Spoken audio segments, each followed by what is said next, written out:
Otranto Castle. Chapter 3. Manfred's heart skipped a beat when he saw that the plume of the miraculous helmet shook with the sound of the trumpet. "Father," he said to Geronimo, whom he now stopped treating as Count of Falconera, "what do these portents mean? If I have offended..." The feathers were shaken more violently than before. "I am an unhappy prince. Holy Father, will you not assist me with your prayers? My Lord, without a doubt heaven is displeased by your mockery of those who serve it. Submit to the Church and stop persecuting its ministers. Free this innocent young man and learn to respect my sacred ministry. With the sky do not play. As you see..." The trumpet sounded again. "I admit that I have been too impulsive. Father, go to the door and ask who it is. Do you guarantee Teodoro's life?" "Yes, but ask who is out there." Jerome threw himself around his son's neck and shed a torrent of tears that revealed the joy of his soul. "You promised to come to the door," Manfred reminded him. "I thought that your Highness would allow me to thank you first with this tribute from my heart." "Go, dear sir," said Theodore, "obey the prince." "I don't deserve that. For my sake you delay your satisfaction." Geronimo asked who was arriving and received an answer. "A herald." "In whose name?" "Of the knight with the gigantic saber." "And I must speak to the usurper Otranto." Geronimo returned to the prince and did not stop repeating the message word per word. As soon as the friar began to speak, Manfred felt terrified, but when he heard himself called a usurper, his rage resurfaced and all his courage was revived. "Usurper! Insolent villain! Who dares to question my title? Withdraw, Father, this is not a matter for monks. I myself am going to meet them of that presumptuous one. Go to your convent and prepare for the princess's return. Your son will be the hostage of your fidelity. His life depends on your obedience." "Holy heavens, my lord! Your Highness only a moment ago forgave without conditions to my son. Have you so soon forgotten the intercession from above? The highest does not send heralds to discuss the title of a legitimate prince. I also doubt that he will make his will known through the friars. But that is your business, not mine. Now you know my orders, and I will not be a herald that is impertinent who saves your son if you do not return to the princess." The holy man's retorts were in vain. Manfred ordered that led him to the postern and carried him out of the castle, and ordered some of his servants to take Teodoro to the top of the Black Tower, and once there they will monitor closely. He barely allowed father and son to exchange a hurried hug before leaving. He then went to the living room and, taking seat on the princely throne, ordered the herald to appear. "Well, insolent, what do you want from me?" "I come before you, Manfred, usurper of the Principality of Otranto, of part of the renowned and invincible knight of the gigantic saber. In the name of his lord, Federico, Marquis of Vicenza, requests Mrs. Isabella, daughter of said prince, whom you have unworthily and treacherously kept in your power, bribing their false custodians, during their absence. Demands that you resign to the Principality of Otranto, which you usurped from the aforementioned Lord Frederick, the relative closest to the last legitimate lord, Alfonso the Good. If you do not comply with moment these just demands, challenges you in singular combat to the last blood. And saying this, the herald dropped his staff. And where is the boaster who sent you? A league away. He comes to impose on you the claim of his sir, since he is a true gentleman and you, a usurper and a kidnapper. Although the challenge was insulting, Manfred considered it unbecoming. Provoke the Marquis. He knew that his claim was well-founded, and it was not the first time he heard it. Frederick's ancestors had taken the title of Princes of Otranto, but their direct descent became extinct with the death of Alfonso the Good. Manfred, his father and his grandfather were too powerful for the House of Vicenza to prevail over them. Frederick, a martial and kind young prince, married a beautiful and young woman lady he had fallen in love with, who died giving birth to Isabella. That death affected the prince to the point of prompting him to take up the cross and move to the Holy Land, where he was injured in a confrontation with the infidels. He fell prisoner and was left for dead. When these news arrived in Manfred's ears, he bribed Isabella's custodians to give as the wife of his son Conrad. With this alliance he intended to unite the rights of both houses. When Conrad died, it was that plan that so suddenly induced him to want to marry Isabella himself. And for the same reason he now decided to endeavor to obtain Federico's consent to that wedding. He was also inspired by the idea of inviting Federico's champion to his castle before he was informed of Isabella's escape. That's why he banned it as strictly forbidden for the servants to mention her to any member of the entourage of the knight. "Herald," said Manfred after these reflections, "return to your master and tell him that before settling our differences with the sword, Manfred would like to have a conversation with him. Tell him you will be welcome to me castle where, by my faith as a knight, you will have a courteous welcome, and full safety for him and his entourage. If we cannot settle our differences by friendly means, I swear that you will be able to leave with full guarantee. Then, we will give satisfaction in accordance with the law of weapons. I put as witnesses of it to God and the Holy Trinity." The herald bowed 3 times and retired. During this interview, Jerome's mind was agitated by 1,000 mixed passions. He feared for his son's life, and his first idea was to convince Isabella to return to the castle. But no less alarmed felt when thinking about her union with Manfred. I feared the unlimited Hippolyta's submission to the will of her lord, although she did not doubt that she could invoke his pity so that he would not consent to the divorce if he managed to get close to she. But if Manfred discovered that the obstacle came from him, it could be equally fatal for Teodoro. I was eager to find out where it came from the herald, who had so candidly contested Manfred's title, but she did not dare to leave the convent, because Isabella could flee, and that escape be attributed to him. He returned disconsolate to the monastery, undecided about to do. A monk he met on the porch and observed his melancholic expression asked him, "Oh, brother, is it true that we have lost our excellent Princess Hippolyta?" The holy man trembled and exclaimed, "What did you say, brother?"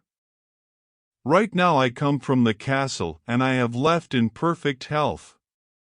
Martelli passed by the convent just a quarter of an hour ago coming from the castle, and reported that His Highness had died. All our brothers have gone to the chapel to pray for their happy passage to better life, and I have been commissioned to await your arrival. They know about your saint affection for that good lady, and are anxious for the affliction that her death. Of course, we all have reasons to cry for she, because she was like a mother to our house. But this life is no more than a pilgrimage and we should not complain. We will all follow her, and hopefully may our end be like yours. Good brother, you dream.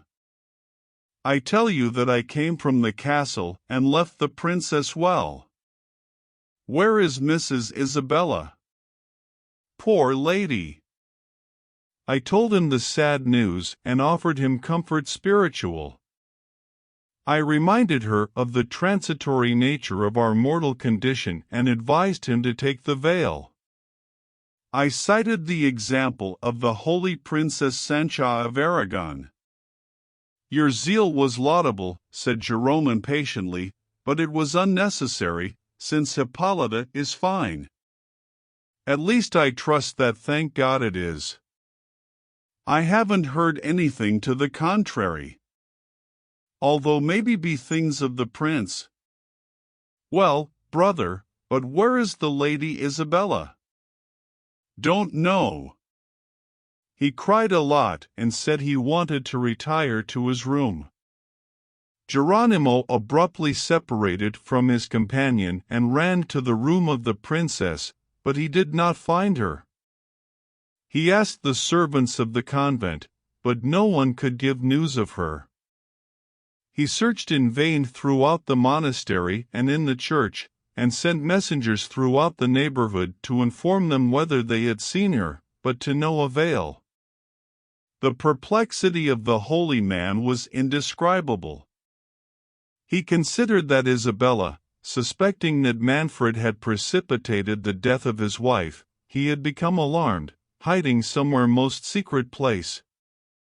This new flight would probably bring the fury to the extreme of the prince. The news of Hippolyta's death, although it seemed almost incredible, increased his dismay, and although Isabella's escape revealed his aversion to Manfred as a husband, Jerome was not reassured by this, since it put his son's life in even more danger.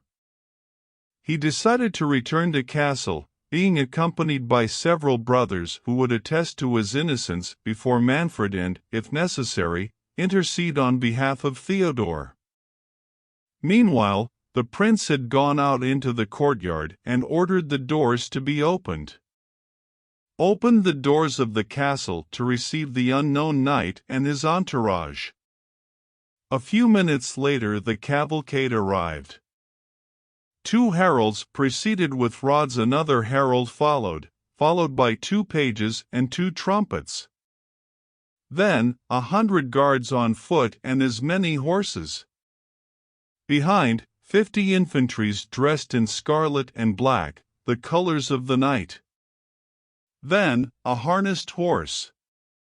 2 heralds flanked a knight on his mount, carrying a pennant with the arms of Vicenza and barracks, a circumstance that greatly offended Manfred, although he suppressed his resentment. 2 more pages. The knight's confessor praying the rosary beads. Another 50 infantrymen, dressed like the previous ones. 2 knights in full armor, with their visors lowered, comrades of the main knight, the squires of these 2 knights, carrying their shields and badges. The knight's squire. 100 gentlemen carrying a huge sword, and apparently overwhelmed under its weight. The knight followed on a chestnut steed, with complete armor, spear in resting position and face entirely hidden by the visor, topped by a large plume of scarlet feathers and black. 50 guards on foot with drums and trumpets closed the procession, which was distributed to the right and left to make room for the main knight. As soon as he reached the door, he stopped.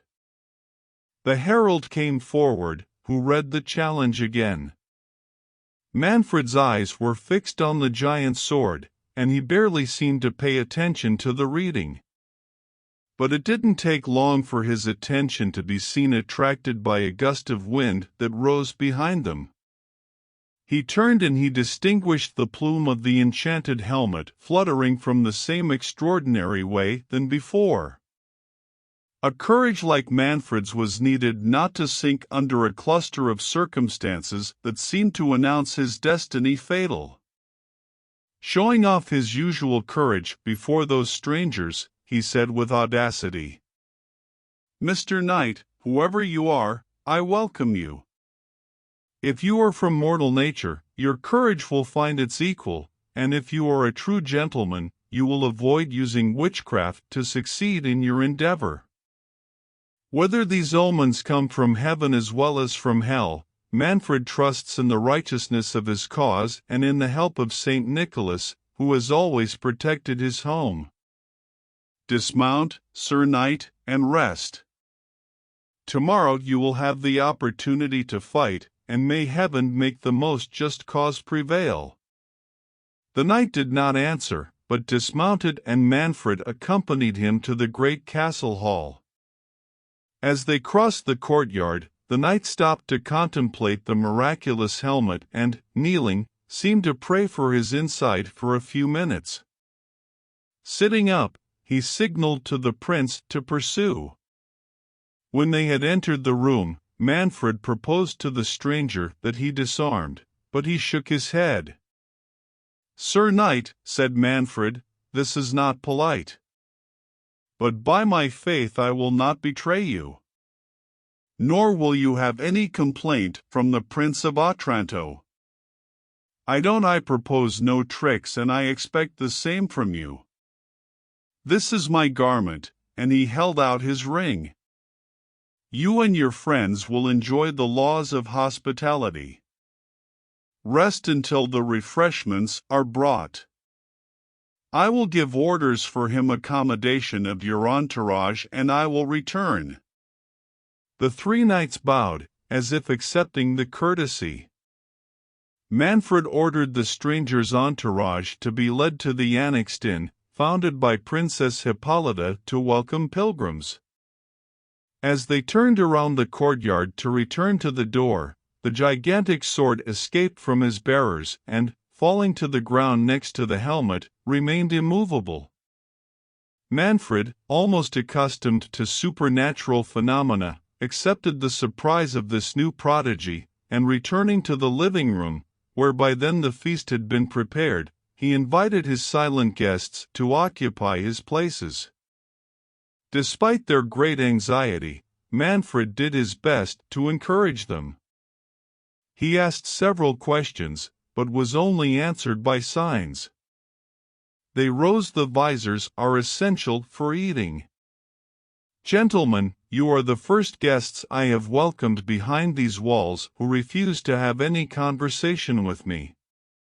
I think it is not common for princes to risk their status and dignity for a stranger's mute.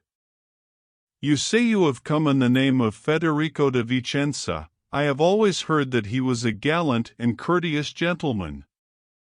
I dare to think not would consider it undignified to associate in society with a prince who is his equal and who he is not unknown for his feats of arms.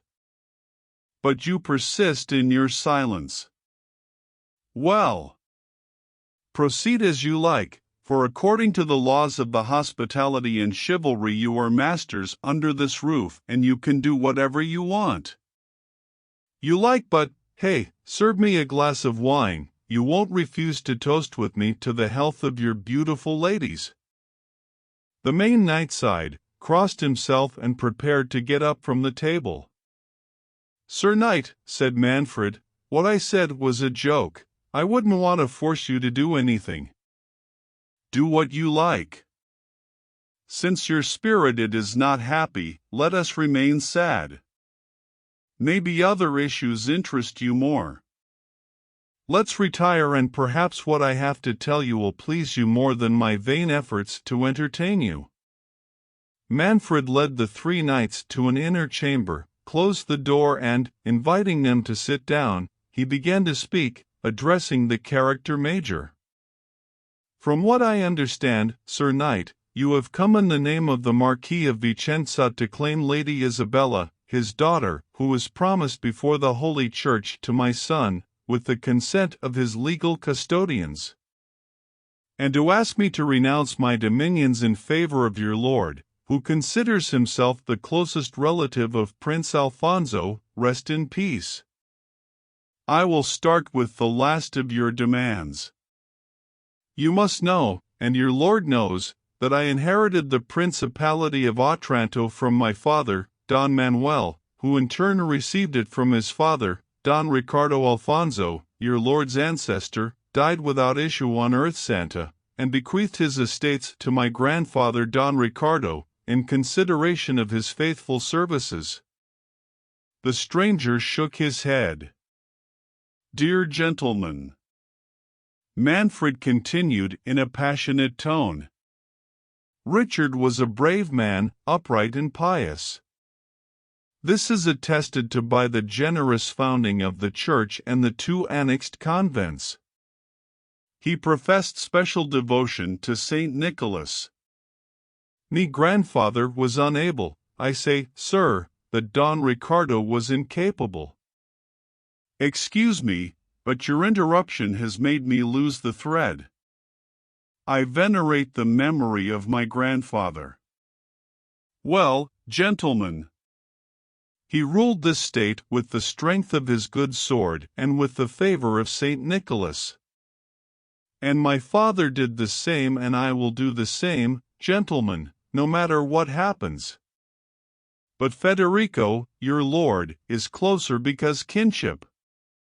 I have consented to submit my title to what the sword decides. Does that imply that this title is illegitimate? I could have asked where it is Federico, your lord.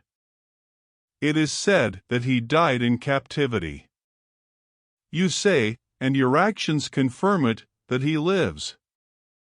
I don't dispute it. I can, gentlemen, I can, but I do not do it. Other princes would challenge Frederick to try to take his inheritance by force. They wouldn't risk their dignity in single combat, no. They would subject her to the decision of some mute strangers. Forgive me, gentlemen, because I have become too hot. But put yourself in the situation, since you are gentlemen. Wouldn't it kindle your anger if questioning your honor and that of your ancestors? But let's go to the other matter. You demand the delivery of Mrs. Isabella. Gentlemen, I must ask you if you are authorized to receive it. The knight nodded. Well, you are. But, gentle gentlemen, may I ask if you have full powers? The knight nodded again. Okay, now hear it that I offer you. You have before you, gentlemen, the most unfortunate of the men. Broke in tears. Take pity on me because I deserve it. Know that I have lost my only hope, my joy, the support of my house. Conrado died yesterday morning. The gentleman showed signs of surprise. Yes, gentlemen, fate has disposed of my son. Isabella is free. Then you give it back, exclaimed the leading knight, breaking his silence. Be patient. I am happy to see, through this testimony of your good will, that the matter can be settled without bloodshed. The little I have left to say is not dictated by interest. You have before you a man disillusioned with the world. The loss of my son has separated me from worldly cares. Power and greatness no longer have any attractions to my eyes. I wanted to transmit with honor to my son the scepter that I received from my ancestors, but that's over. Life itself is so indifferent to me that I have accepted your challenge with joy. A good knight cannot go to the dice with more satisfaction than after falling while serving his vocation. Whatever the will of heaven may be, I submit to it because, oh, gentlemen, I am a man overwhelmed by sorrows.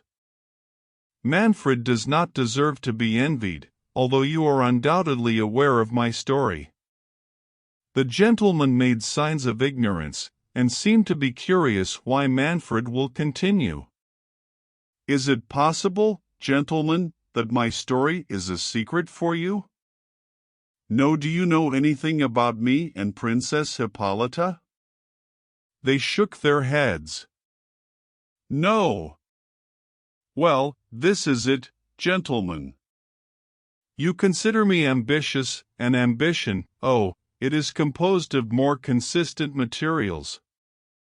If I were ambitious, no would have been a prey, for so many years, to the hell of the scruples of awareness. But I abuse your patience, I will be brief. Know, then, that my mind has been long troubled by my union with Princess Hippolyta. Oh, gentlemen, if you only knew that excellent woman! If you knew that I adore her as a lover and I appreciate her as a friend! But the man has not born for complete happiness. She shares my scruples, and with her consent I have presented this matter to the Church, since our kinship it is an impediment to our union. I impatiently await the sentence that is due separate us forever. I'm sure how you feel about me, yes, I am. Forgive these tears. The knights looked at each other, as if wondering what would happen that. Manfred continued. The death of my son has occurred while my soul was immersed in this anxiety, so I thought only of renouncing my dominions and retiring forever from the sight of humans. My only difficulty was appoint a successor who would be good to my people, and dispose of Mrs. Isabella, so dear to me as if she were my blood. My purpose was restore the lineage of Alfonso, even through his most distant descendant, and I believe, and forgive me for this, that his will would be satisfied if the lineage of Ricardo joined his family. But where was I going to look for that family? I don't know anyone except Federico, your lord. He was a captive of the unfaithful or dead. And if he were alive and at home, would he abandon the flourishing state of Vicenza for the insignificant principality of Otranto?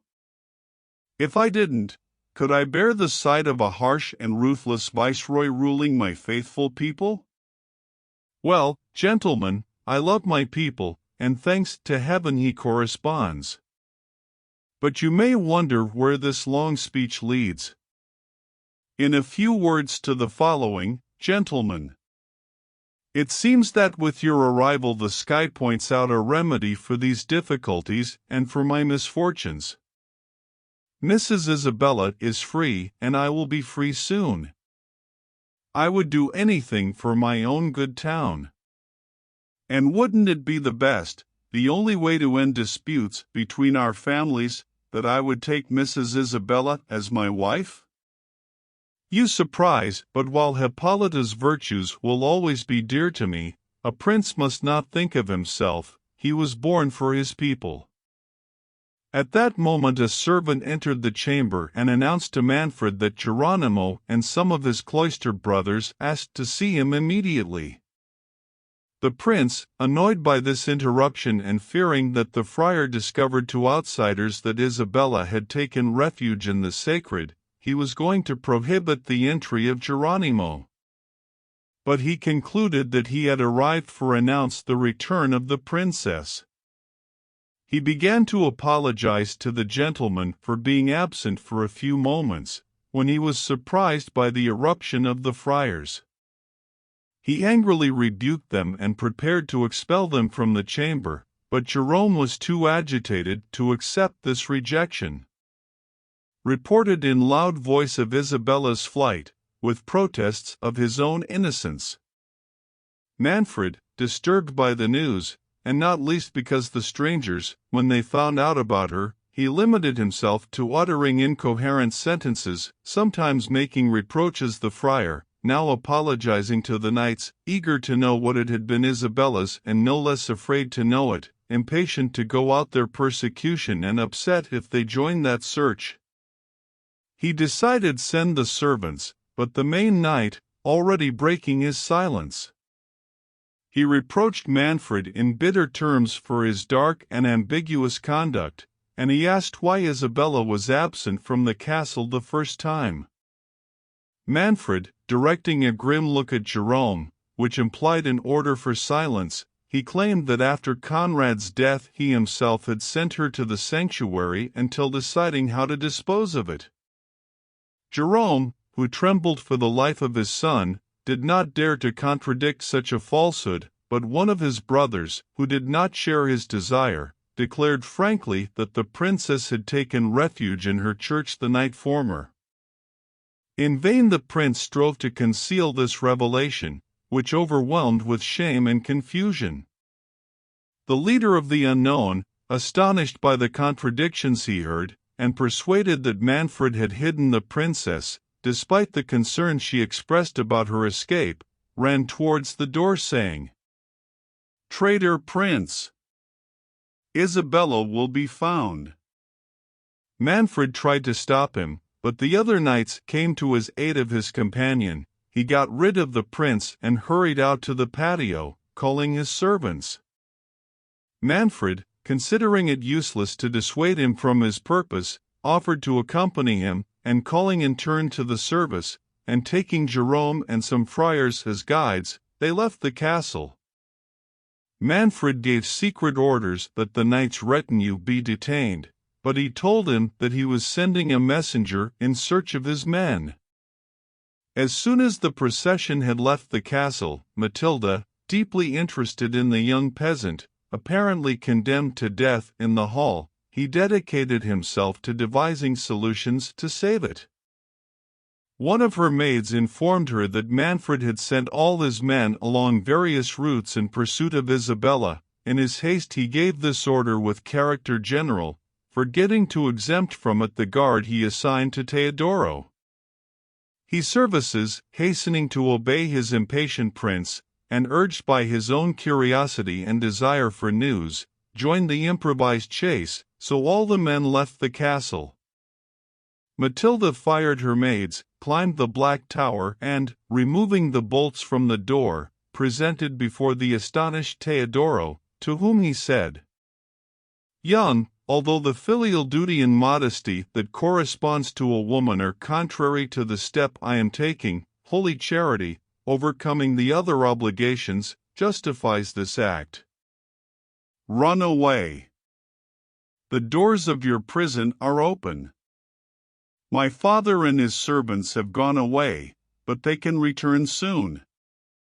Get to safety, and may the angels in heaven guide you." "Without a doubt you are one of those angels," replied Teodoro, enraptured. "No one but a blessed saint could speak and act like you and have your aspect. Can I know the name of my protector? I think you named to your father. Will it be possible? Can Manfred's blood experience holy mercy? You don't answer me, beautiful lady. But how are you here? By why you disdain your own safety and give a single thought to an unhappy like Teodoro? Let us flee together. The life that you give me back I will dedicate to your defense."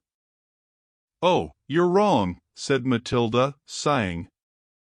"I am the daughter of Manfred, but I'm not in any danger." "It's amazing. But last night I was blessing myself for having rendered you the service that your gracious compassion and your spirit charitable now they return me." "You are wrong again, but there is no time for explanations. Flee, virtuous young man, while it is in my power to save you. If my father returned, without doubt both you and I would have reason to fear." "As? Do you think, lovely maiden, that I will agree to save my life bringing calamities upon yours? Before I would endure 1,000 deaths. I am not taking any risks, except for your delay. Part will be impossible to know who helped you escape. Swear by the saints in heaven that they will not suspect you. Else I will stay here to wait for my destiny." "Oh, you are too generous. But be sure that none suspicion may fall on me. Give me your beautiful hand as a sign that you do not deceive me, and allow me to bathe her with the warm tears of gratitude." "Forget it, that is not possible." "Ah! Until now I have known only calamities, and perhaps I will not reach to know any other fate except the chaste impulses of holy gratitude. That's why my soul would like to print its effusions on your hand. Forget it and leave. What would Isabella say if she saw you at my feet? Who is Isabella? The young man asked, surprised. Oh my! I'm afraid I'm helping a liar. Have you forgotten your curiosity from this morning? Your appearance, your actions, and your beauty seem like an emanation of divinity, but your words are dark and mysterious. Speak, lady, speak so that your servant understands you. You understand too well, but once again I order you to go. Your blood, which I protect, will fall on my head if I lose the time in vain speeches. I'm leaving, lady, because it's your will, and because I wouldn't want my old father died of sadness. But tell me, beloved lady, what am I saying with your gentle mercy? Come on, I will accompany you to the underground vault through which he escaped Isabella.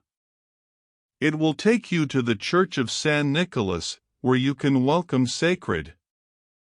As was it someone else and not your kind person whom I helped find the underground passage? It was, but don't ask any more. I tremble to see that you are still here. Flee to sanctuary. To the sanctuary. No, princess, shrines are for helpless damsels or for criminals. Teodoro's soul is free from fault, and could not bear seem guilty. Give me a sword, lady, and your father will learn that Teodoro rejects an ignominious escape. You reckless young man! Do you dare raise your presumptuous arm against the Prince of Otranto? I do not raise it against your father, that, of course, I wouldn't dare. Forgive me, lady, I had forgotten. But can I look at you and remember that are you the daughter of the tyrant Manfred? However, he is your father, and from this moment my insults are buried in oblivion. A deep, hollow moan, which seemed to come from above, shook the princess and Teodoro. Heavens! They heard us, said the princess. They paid attention, but hearing no other noise, they both reached the conclusion that it had been a draught. The princess, proceeding stealthily to Teodoro, he led him to his father's armory. Once clad from head to toe, Matilda guided him to the postern. Avoid the city and the entire western part of the castle. That's where they must be looking for Manfred and the strangers. Go the opposite way. Beyond, on the other side of that forest, to the east, there is a rocky area pierced by a labyrinth of caverns that lead to the coast. There you can remain hidden until you have the opportunity to signal to some vessel to dock and pick you up. March! May heaven guide you.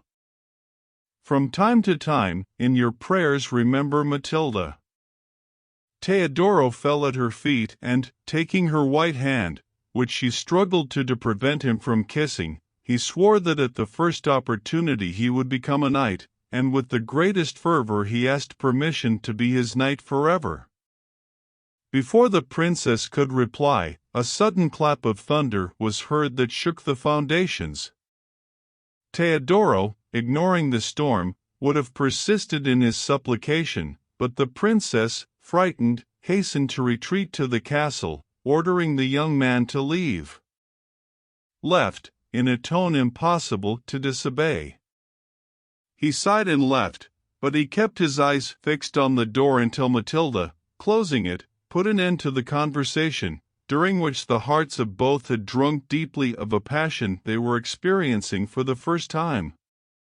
Teodoro thoughtfully headed to the convent to inform his father of his release. There he learned of Geronimo's absence and the search for who he was. Mrs. Isabella object, with some details of her story that until then I ignored. The generous gallantry of his nature prompted him to want help her, but the monks could not provide her with any information that would allow her guess which path he had followed. He was not tempted to go in search of him, because the Matilda's image had imprinted itself with such force on his heart that he could not bear its distance. The tenderness that Geronimo expressed towards him confirmed in his resistance to leaving. He even became convinced that filial affection was the main cause of his coming and going between the castle and the monastery. Until Geronimo returned at night, Teodoro decided to hide in the forest that Matilda will tell you. Upon reaching it, he looked for the most impenetrable shadows, the more suited to the pleasant melancholy that reigned in his mind. Thus, without realizing this, he wandered to the caves that once served as a retreat for the hermits, and which were now said in the surrounding area to be inhabited by evil spirits. He remembered having heard that tradition and, as his spirit was bold and adventurous, he willingly gave in to his curiosity exploring the nooks and crannies secrets of that labyrinth. He had not gone very far when he thought he heard the footsteps of someone who seemed to precede him. Firmly convinced of how much our sacred faith teaches us, Theodore did not believe that good people are abandoned without cause to the evil of the powers of darkness. Considered more likely that the place was infested with thieves than with those infernal creatures that, according to legend, annoy and terrify travelers. He had long been eager to prove his worth. Unsheathing his saber, he advanced calmly, guided by the faint noise that preceded him. The armor what he carried was like a warning for that person to avoid him. Now convinced that he had not made a mistake, Teodoro quickened his pace and, evidently, he shortened the distance separating him from the person who was fleeing in a hurry. In this way he reached a woman who, breathless, fell before him. He rushed to lift her up, but her terror was such that the young man understood that she was going to faint in his arms. He resorted to all kind words to dispel her alarm, and assured her that, far from causing her harm, he would defend her with risk of your life. The lady came to her senses at such a courteous proceeding and, looking at his protector, said, "I'm sure I've heard that voice before." "Not that I know. Unless, as I suspect, you are Mrs. Isabella." "Merciful heaven! So, they haven't sent you to look for me?" And saying these words he threw himself at Teodoro's feet and begged him to would not hand her over to Manfred. "To Manfred?" "No, ma'am, I already freed you once from their tyranny, and for a long time, whatever it costs me now, I will put you out of the reach of that daring one." "Is it possible that you are the generous stranger whom I met last night in the castle vault?" "Without a doubt you are not a mortal, but my angel of the guard. Let me thank you on my knees." "Stand up, gentle princess, and do not lower yourself before a poor and helpless young man. If heaven has appointed me as your protector, I will fulfill the task and I will strengthen my arm for your sake. But come, lady, we are too close to the mouth of the cave. Let's look for its nooks and crannies inaccessible. I will not be calm until I have put you out of danger." "Oh, what are you saying, sir?" "Although all your actions are noble, although your feelings denote the purity of your soul, is it appropriate to accompany you alone to those lonely places? If they found us together, wouldn't they the world censure my behavior? I respect your virtuous delicacy, but do not harbor a suspicion that hurts my honor. I propose to guide you to the most hidden cavity of these rocks and then, at the risk of my life, guard the entrance against every living thing. Besides, madam, he continued, sighing deeply, although you are beautiful and everything perfect, so I couldn't be blamed for wanting you, you should know that my soul leans towards another, and although... A sudden noise cut off Teodoro's words. It didn't take them long to distinguish a voice calling. Isabella! Where are you? Isabella! The trembling princess relapsed into the anguish of fear she previously experienced. Theodore tried to cheer her up, but in vain. He assured him that he would die before allow it to fall back into Manfred's hands. He begged her to stay hidden, and stepped forward to prevent him from approaching the person who was looking for the princess. At the mouth of the cavern, he found an armed knight, talking to a peasant who assured him that he had seen a lady pass between the rocks. The knight was preparing to look for her when Teodoro, interfering in his on the way, with his sword drawn, he forcefully forbade him to advance. "And who are you, that you dare to cross my path?" he asked with haughtiness the knight. "One who does not dare to do more than he can do. I am looking for Mrs. Isabella, and I have learned that she has taken refuge among these rocks. Do not hinder my purpose, or you will regret having provoked my wrath. Your purpose is as hateful as your anger is despicable. Come back where you have come, or soon we will know which anger is more terrible." The stranger, who was the main knight arrived from the Marquis of Vicenza, had galloped away from Manfred while he was busy getting information about the princess and giving various orders to prevent her from falling into the power of the three knights. The head of these suspected that Manfred was responsible for the princess's escape. And the insult from a man considered placed there by the prince to save Isabella confirmed his suspicions. He did not reply, therefore, and discharged a blow with his saber on Teodoro, who took the newcomer for one of the Manfred's captains.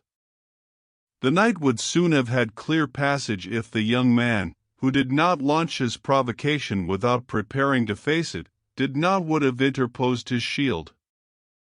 The courage that had long encouraged in his chest manifested itself immediately. He rushed impetuously on the knight, whose pride and whose anger were no less powerful incentives to do more. The confrontation was tough. The combat was furious, but brief. Teodoro wounded his adversary in 3 places, and finally disarmed him while the knight was fading from blood loss. The peasant, who had fled to the fight, began. He gave the alarm to some of Manfred's servants who, following his orders, they had dispersed through the forest in Isabella's chase.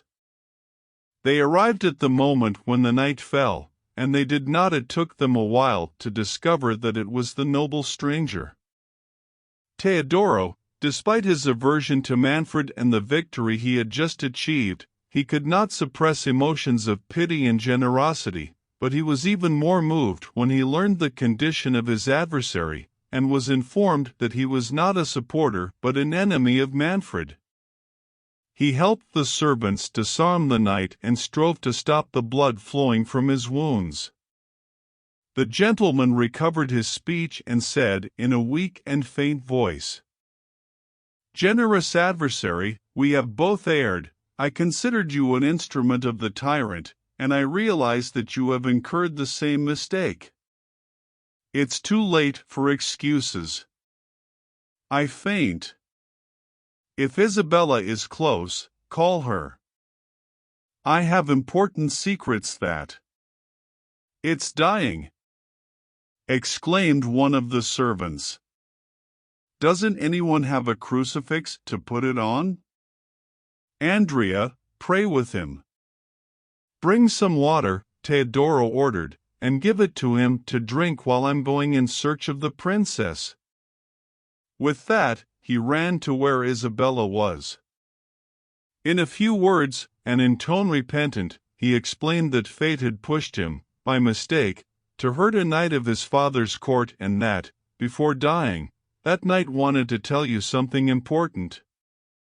The princess, joyful at hearing the voice of Teodoro calling her, she was stunned to hear his explanation.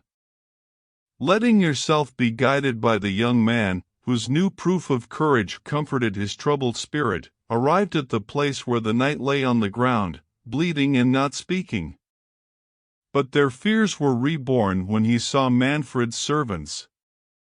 "I would have escaped again if Teodoro had not pointed out that they were unarmed, and that he had threatened to kill them instantly if they dared to touch to the princess." The stranger opened his eyes and, seeing a woman, said, "I beg you to tell me the truth. Are you Isabella of Vicenza?" "I am." "Heaven allows you to recover. Then you. The knight continued, trying to speak. "You are seeing your father. Give me one." Oh, astonishment and horror! What do I hear? What I see? My father! You, my father!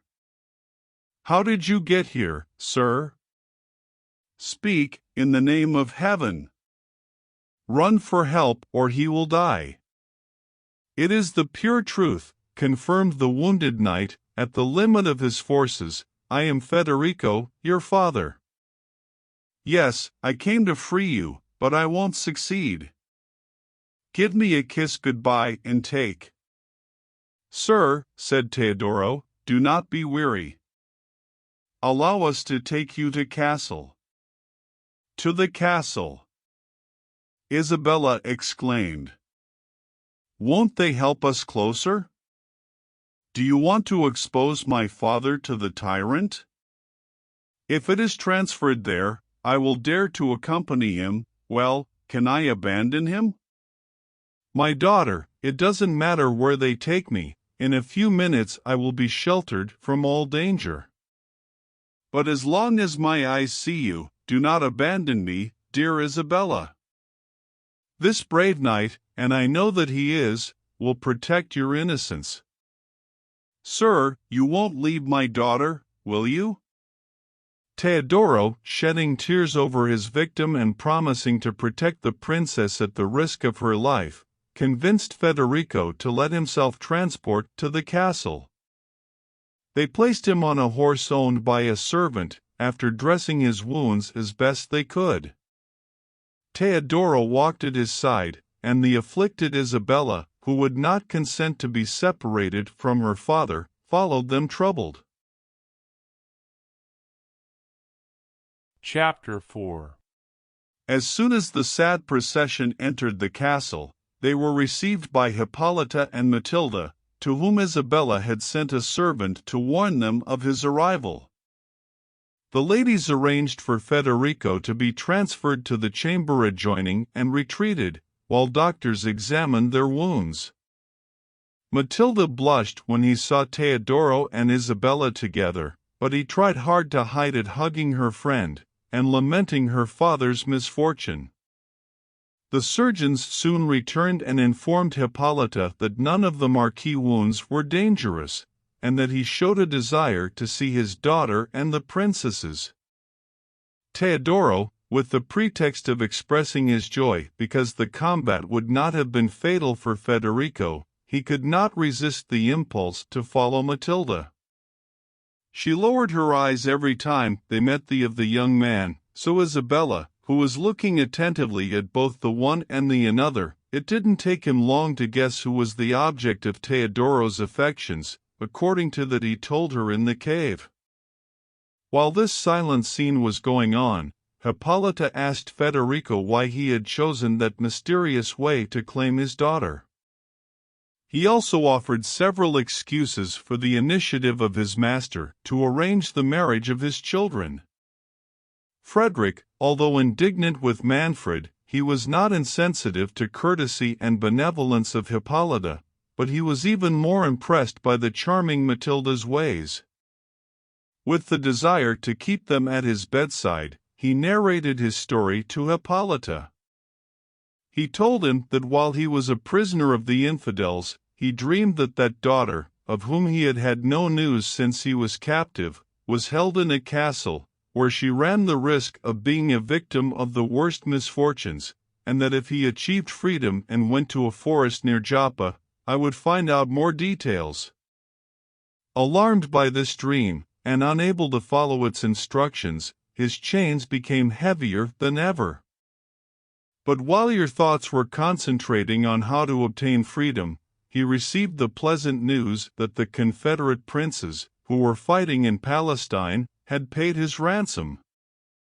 Instantly he went to the forest of his dream, and for 3 days he and his servants wandered without seeing a human being. But at sunset on the 3rd day, they arrived at a hermitage where they found a venerable ascetic dying. They gave him effective cordials, and returned the word to the holy man. "My sons," he said, "I am obliged to you for your charity, but this is going to. I am heading to eternal rest, but I will die with the satisfaction of fulfill the will of heaven. When I arrived at these solitudes, after seeing my country falling into the hands of infidels, it's been more than 50 years since I was witness of the frightful scene. Saint Nicholas appeared to me and revealed to me a secret that forbade me to reveal to any mortal, except in my bed of death.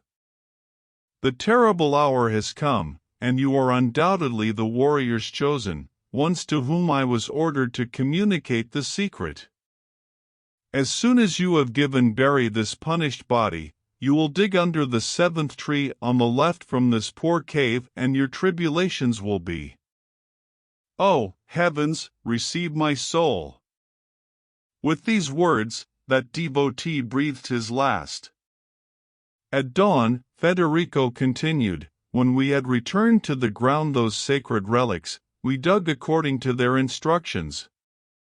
But which one wouldn't it be our stupor when at the depth of about 6 feet we discovered a huge saber, the same weapon that is now in your yard. On the leaf, which then partially protruded from the sheath, although was almost hidden due to our efforts to remove it, the following lines. No. Forgive me, madam, added the Marquis, turning to Hippolyta, if I forbid myself to repeat them. I respect your sex and your rank, and I would not like make me guilty of offending your ears with sounds insulting to those who it is dear to you. He paused. Hippolyta trembled. He had no doubt that Federico had been destined by heaven to consummate the destiny that seemed to threaten his house. Looking with anxious affection at Matilda, a silent tear ran down her face cheek, but recovering himself he said, Continue, my lord. Heaven does nothing in vain, mortals must receive divine designs with humility and submission. It is appropriate to appease his anger or bow before his decrees. Repeat the phrase, sir, we will listen to it with resignation. Federico feared he had gone too far. Dignity and the patient Hippolyta's firmness inspired him respect, and the tender, silent affection with the sight of the princess and her daughter looking at each other moved him almost to tears. But afraid that his refusal would arouse further alarm, he repeated in an uncertain and the following words remain. When you find a helmet that corresponds to this sword, your daughter will be surrounded by dangers. Only Alfonso's blood can save the maiden, and the shadow of the prince will remain in peace, a long time without rest. How do those words concern princesses? Teodoro asked, impatient. Why should something so baseless affect them? Your words are harsh, young man, and although fortune has favored you once. My honorable sir, Isabella interjected, sensing the passion from Teodoro, which he perceived as dictated by his feelings towards Matilda. No be upset by the rudeness of a peasant's son who forgets the reverence that he owes you, but he's not used to it. Hippolyta, worried because the dialogue had become heated, reprimanded Teodoro for his boldness, but implying that he appreciated his zeal. Changing the conversation, he asked Federico where he had left his sir. When the Marquis was about to respond, they heard a noise outside, and when they were preparing to find out the cause, Manfred, Geronimo and part of the troops, since they had heard vague rumors about what had happened. Manfred hastened to Frederick's bedside to lament his death, misfortune, and find out the circumstances of the combat. But he was shaken out of terror and surprise and exclaimed, "Ah, it is you, fearsome spectre. Has my time come?" "My dear and gracious sir," said Hippolyta, throwing herself into his arms. "What are you looking at? What are those wild eyes?" "How?" cried Manfred breathlessly. "Don't you see anything, Hippolyta? Has this ghost been sent to me alone, to me who is not?" "For whatever you want, sir," Hippolyta insisted, "return to your bee, recover calm and reason. Here we are only us, yours friends." Isn't this Alfonso? Do not you see it? Could it be a delirium from my mind?" "It is Teodoro, my lord," Hippolyta reassured him, "that young man who has been so unfortunate." "Teodoro," Manfred repeated in a gloomy tone, wrinkling his brow. Teodoro, or ghost, has troubled Manfred's soul. But how is it here? And how is he wearing armor? "I think he went looking for Isabella," Hippolyta clarified. "Isabella's?" replied Manfred, recovering his angry attitude. "Yes, no doubt. But how did he escape from the prison in which I imprisoned him?" "You did Isabella cross the door, or did this hypocritical friar?" "And would a father be a criminal, my lord," Teodoro intervened, "if seek the release of your son?" Geronimo, surprised to hear that his own son accused him without reason, did not know what to think. He did not understand how Teodoro had escaped, how he obtained the armor, and how he met Federico. But he refrained from formulating questions that could inflame Manfred's anger against his son. The silence of Jerome convinced the prince that he was responsible for the freedom of Theodore. "Is this how you pay, ungrateful old man?" said the prince, addressing the friar, "my kindness and those of Hippolyta towards you? And not content with contradicting the innermost desires of my heart, arm your bastard and bring him to my own castle to insult me." "My lord," Teodoro cut him off, "you are wrong about my father, because neither he nor I are capable of harboring a thought against you." "Is it perhaps insolence to hand me over to your highness?" he added, depositing respectfully placed his sword at Manfred's feet. "Here is my chest. Strike him, sir, if you suspect that he encourages disloyal thinking." "My heart it does not contain any feeling other than veneration for you and for the your." The grace and fervor with which Teodoro pronounced these words put his part to all present. Even Manfred was moved, although the resemblance with Alfonso he clouded his admiration with a secret horror. "Get up. At the moment your life doesn't interest me. But tell me what relationship you have with this old traitor." "My sir," Geronimo protested, offended. "Shut up, impostor. I don't want you to be interrupted." "My lord," said Teodoro, "I do not need help because my story is very brief. At the age of 5 I was taken to Algiers with my mother, after some corsairs will kidnap us on the coast of Sicily. She died of grief in less than of 1 year." At this point, Jerome's eyes moistened, whose countenance reflected 1,000 passions. Teodoro continued, "Before he died, he tied a written on my arm, under my dress, in which I communicated my status as son of the Count of Falconera." "It's the pure truth," Geronimo confirmed. "I am that unfortunate one, father." "Once again I command you silence," said Manfred. "Keep going." "I remained in slavery until 2 years ago, when, serving my master on a privateering expedition, I was rescued by a Christian ship that defeated the pirate.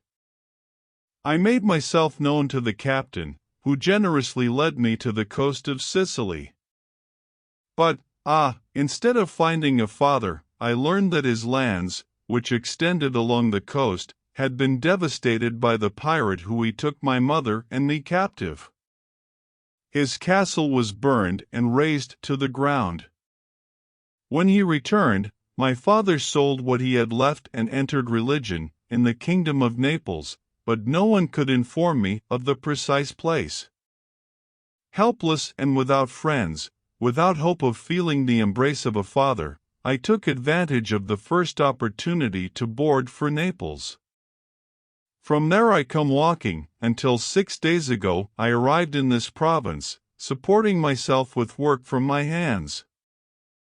And until yesterday morning I believed that heaven had not reserved more than peace of mind and satisfied poverty. This is, my lord, the Teodoro's story.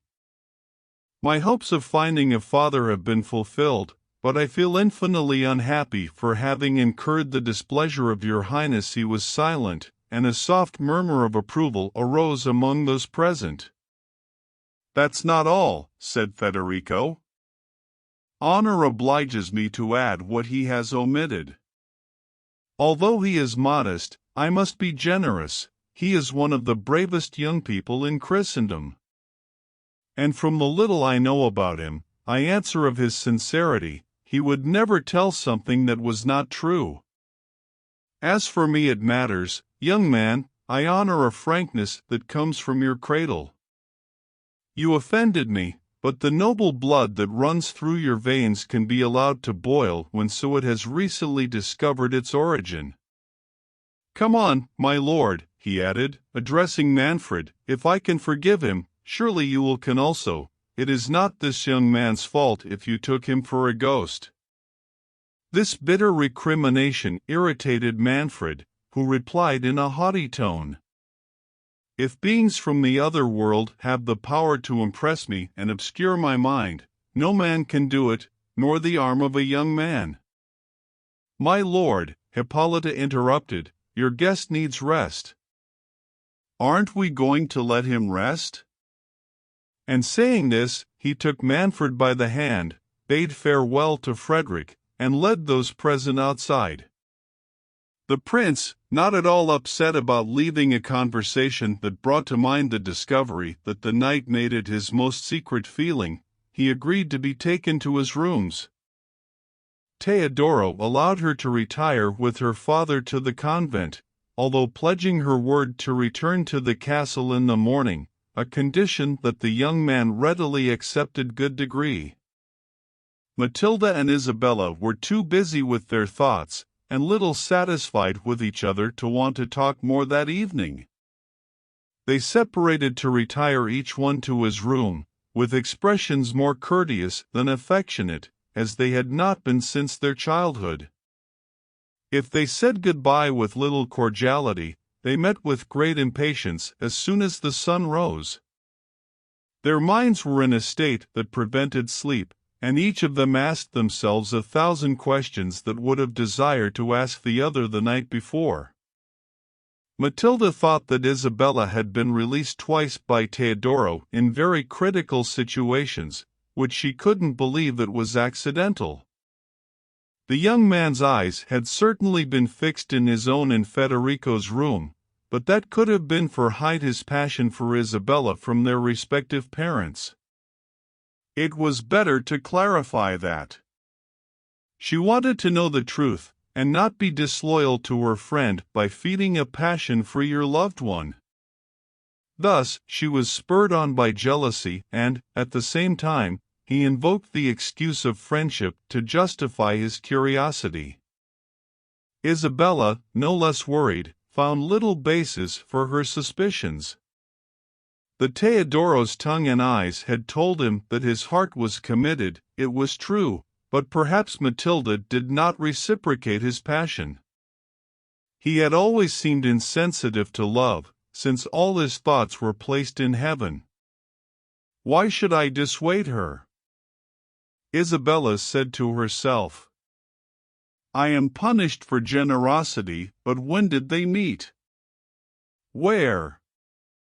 It just can't be. I have deceived myself. Maybe last night they saw each other for the first time. Another must be the cause that has awakened his affection. If so, I don't feel so unhappy as I believed, but if Matilda is not my friend, how can I sigh for him affection of a man who has shown me his indifference so rudely and unnecessary? And this at the precise moment that common courtesy accepted demanded, at least, expressions of civility. I'll go see my darling Matilda, who will confirm me in this natural pride. The man is false. I will advise you to take the veil. You will rejoice to find me in this disposition. Ans I will tell him that I no longer oppose his inclination to the cloister. With these thoughts, and determined to open her heart completely to Matilda, went to the princess's room, whom she found already dressed and reclining thoughtfully. This attitude matched well with what she herself felt, so in Isabella's suspicions were revived, and the trust that had been built was destroyed. He had proposed to demonstrate to his friend. They blushed when they met, because they were too inexperienced to effectively conceal their feelings. After some irrelevant questions and answers, Matilda asked Isabella the cause of his escape. The young woman, who had almost forgotten the passion of Manfred, since she was intensely concerned about herself, believed that Matilda was referring to her last absence from the convent, which had resulted in the events of the previous night. Martelli brought news to the convent that your mother had died.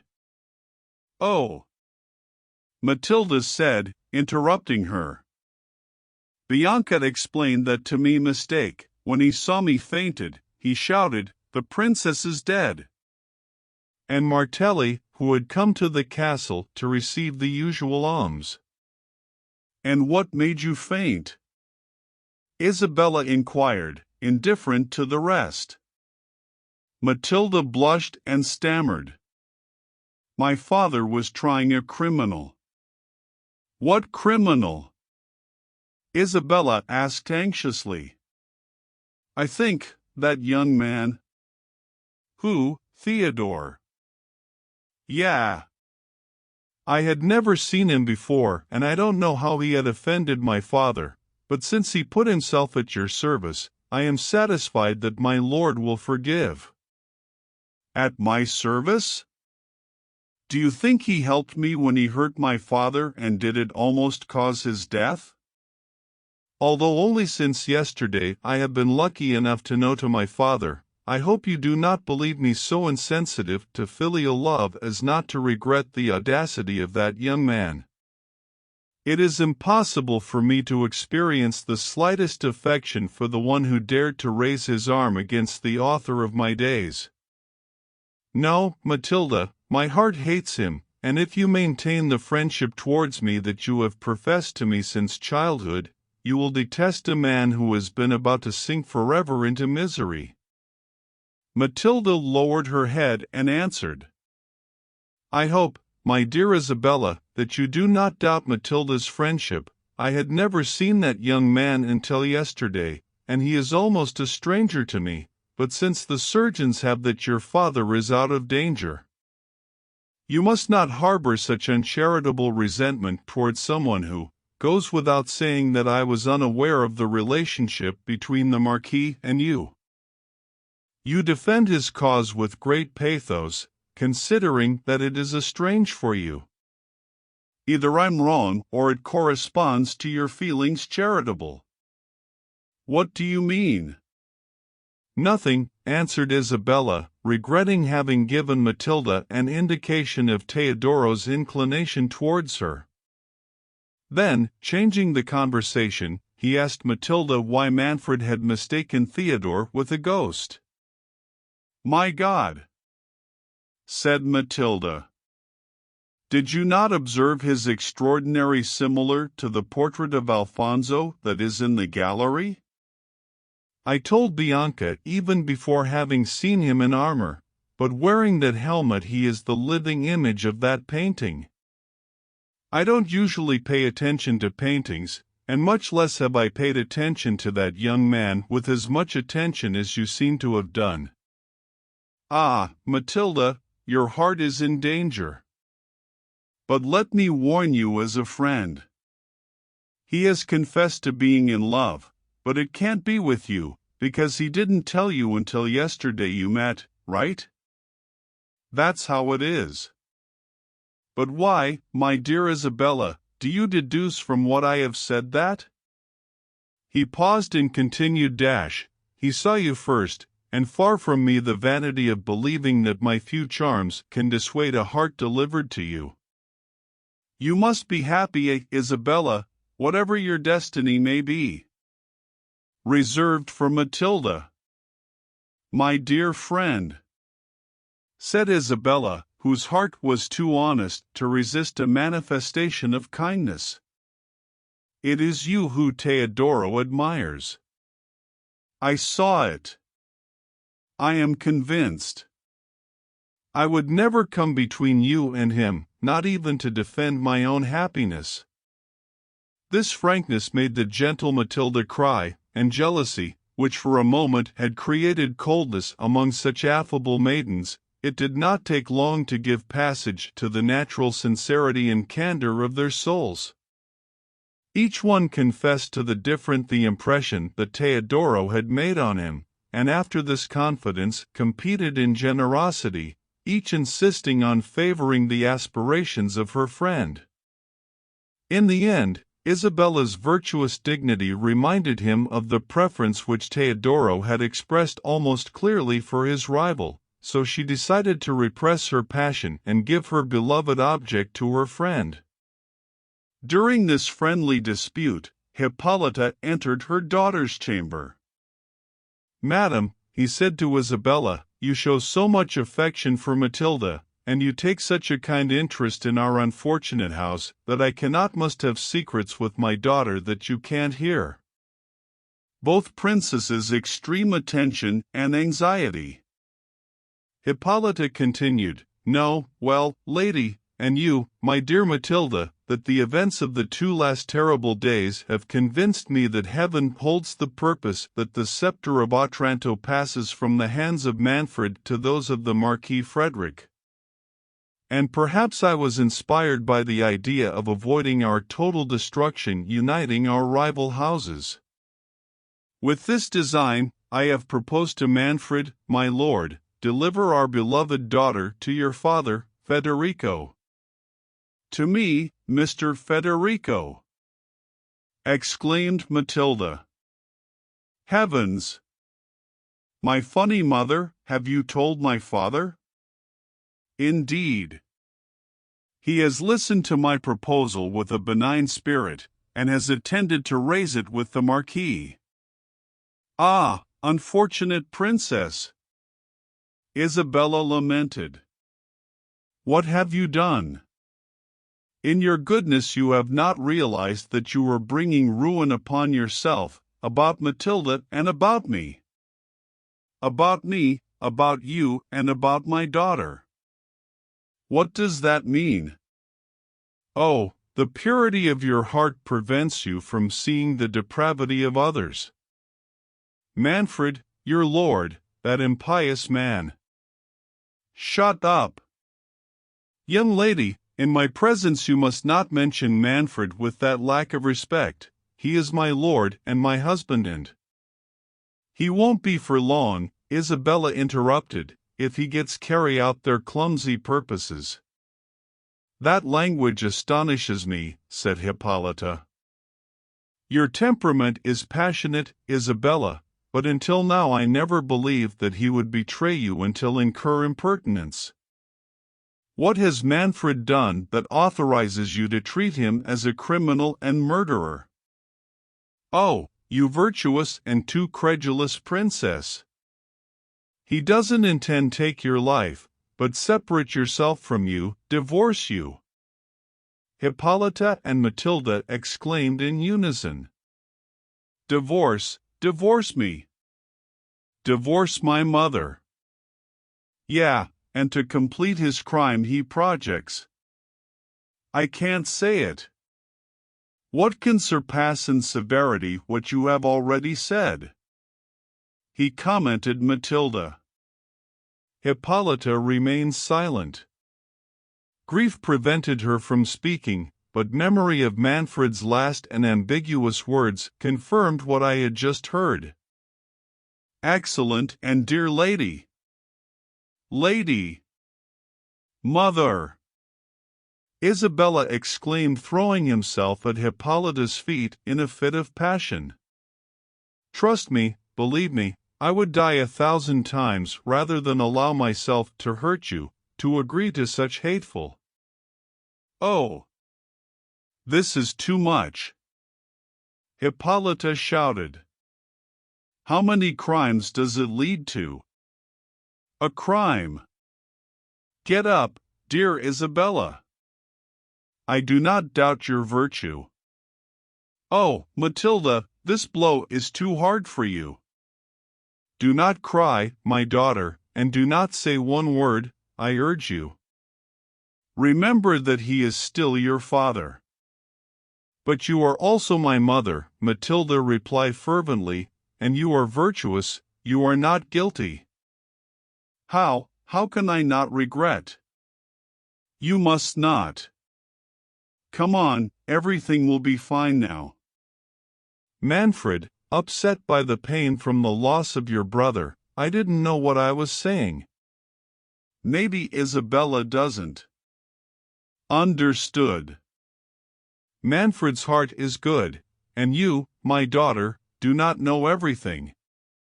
A destiny looms over us.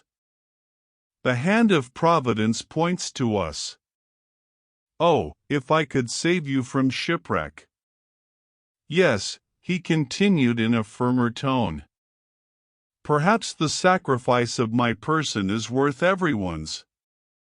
I myself will go to offer myself for that divorce. Nothing matters what happens to me. I will lock myself in the neighboring monastery and I will dedicate the rest of my life to prayers and shed tears for my daughter and for the prince. You are too good for this world, said Isabella, and Manfred is execrable. But do not believe, lady, that your weakness is going to decide for me. I swear, and I call the angels as witnesses. Shut up. I forbid you to continue. Remember that it does not depend on yourself, but you have a father. My father is too pious and noble to impose an act on me iniquitous.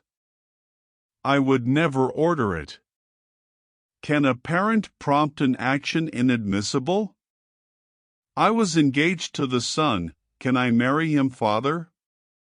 No, madam, no force will drag me to the hateful bed of Manfred. I detest and loathe him. What is proposed is prohibited by law divine and human. And my friend, my dearest Matilda, would I hurt your tender soul insulting its beloved mother? To my own mother, since I never met another. Oh, she is their mother! Exclaimed Matilda. Can we, Isabella, exceed our adoration? "My dear daughters," said Hippolyta, moved, "your tenderness makes me it overwhelms, but I must not give in. It is not up to us to choose our account, they must decide for us heaven, our parents, and our husbands. Be patient until you know what Manfred and Frederick. If the Marquis accepts Matilda's hand, I know she will rush to obey. May heaven intervene to prevent the rest. What do you want? Tell me, daughter." He continued, seeing that Matilda threw herself at his feet crying copiously and without saying anything. "But no, don't answer me, daughter, I must not hear a word against your father's will. Oh, do not doubt my obedience, my blind obedience to him and to you. But can I hide my thoughts from the woman I most respect, from which I have received nothing but tenderness and all the kindness in the world, to the best of mothers?" "You'll say?" Isabella asked, trembling. "Report, Matilda." "No, Isabella, I would not deserve this incomparable mother if at all deep in my heart would harbor a thought without your permission. I have offended, for I have allowed a passion to penetrate my heart without its permission. But I reject it, and I swear before heaven and before my mother." "My daughter, my daughter!" Hippolyta was surprised. "What words are those? What new calamities does destiny have in store for us? Your one passion. You, in this hour of destruction. Oh, I understand the magnitude of my guilt. I hate myself if I cause my mother pain. She is what I love most in the world. Oh, I will never, never look at it again." "Isabella," said Hippolyta, "did you know of this unfortunate secret, whichever is?" "Reply." "How?" exclaimed Matilda. "Have I offended the love of my mother who won't allow me to even confess my own guilt? Oh, unfortunate, unfortunate Matilda!" "You are excessively cruel," Isabella reproached Hippolyta. "Can you bear this anguish in a virtuous heart and not pity it? How can I not feel sorry for my daughter?" Hippolyta protested, shaking Matilda in his arms. "Oh, I know that it is good, that all of it is virtue, tenderness, and sense of duty. I forgive you, excellent daughter, my only hope." Then the princess revealed to Hippolyta their mutual inclination for Theodore, and Isabella's intention to renounce him in favor of Matilda. Hippolyta reproached them for their imprudence, and expressed to them the improbability of their respective parents consented to give their heirs in marriage to such a poor man, although of noble birth.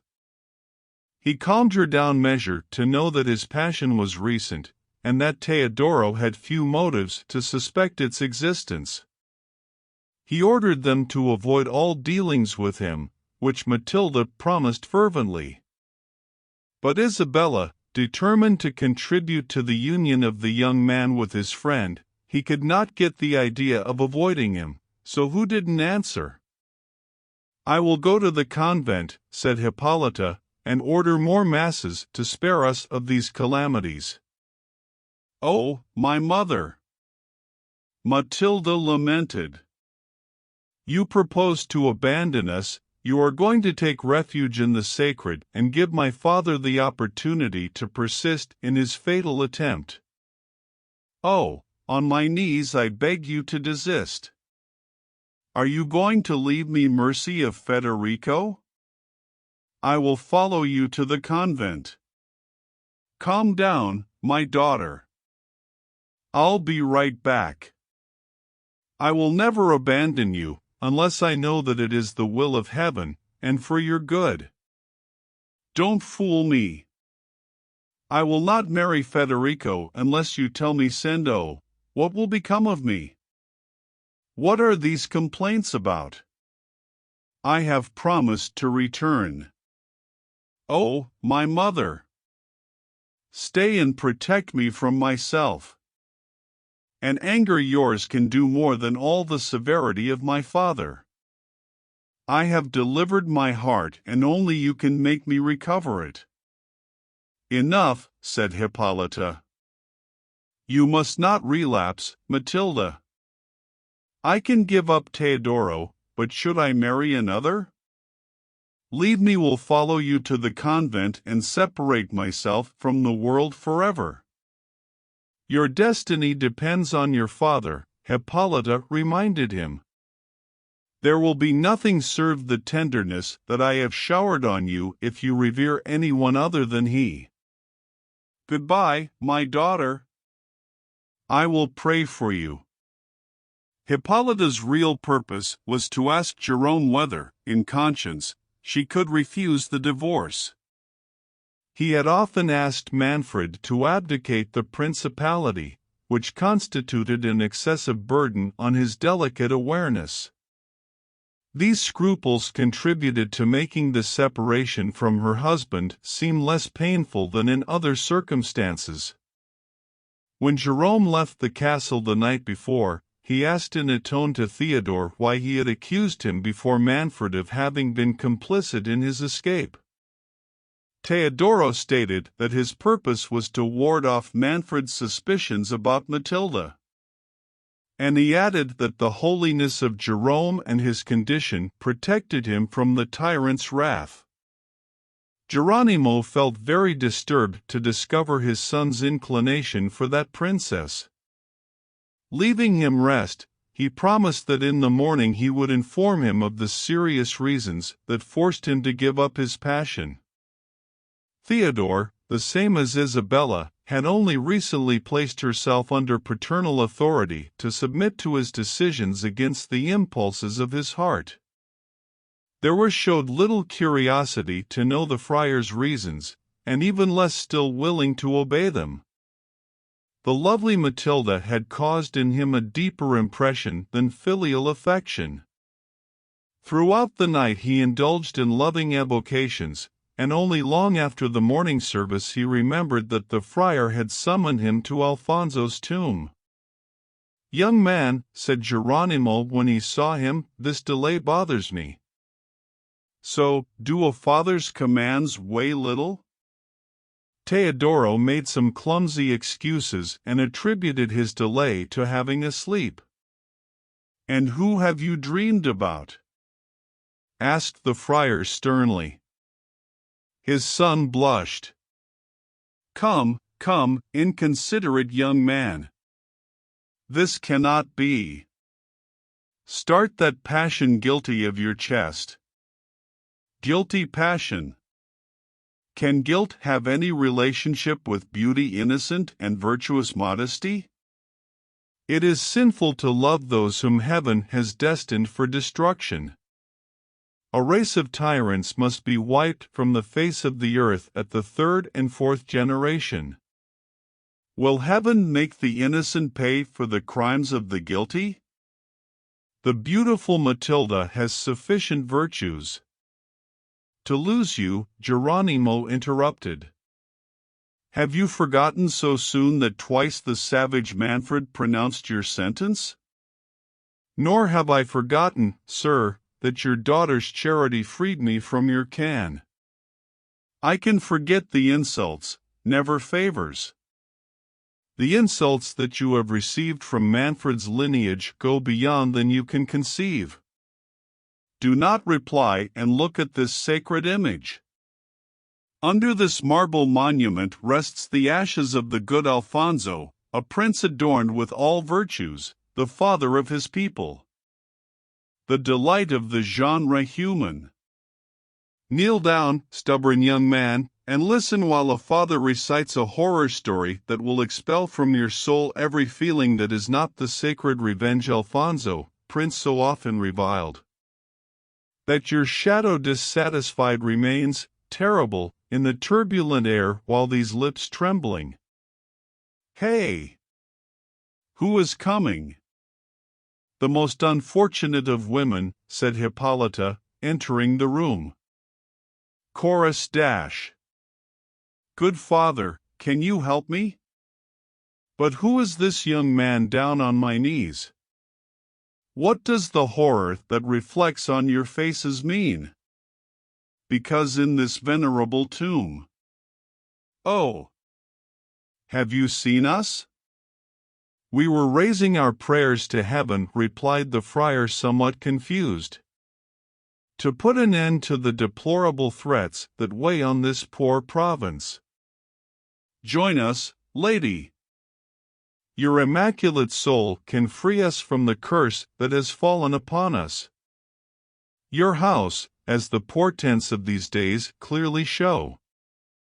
I pray fervently that we may be exempted from such tests, said the pious princess.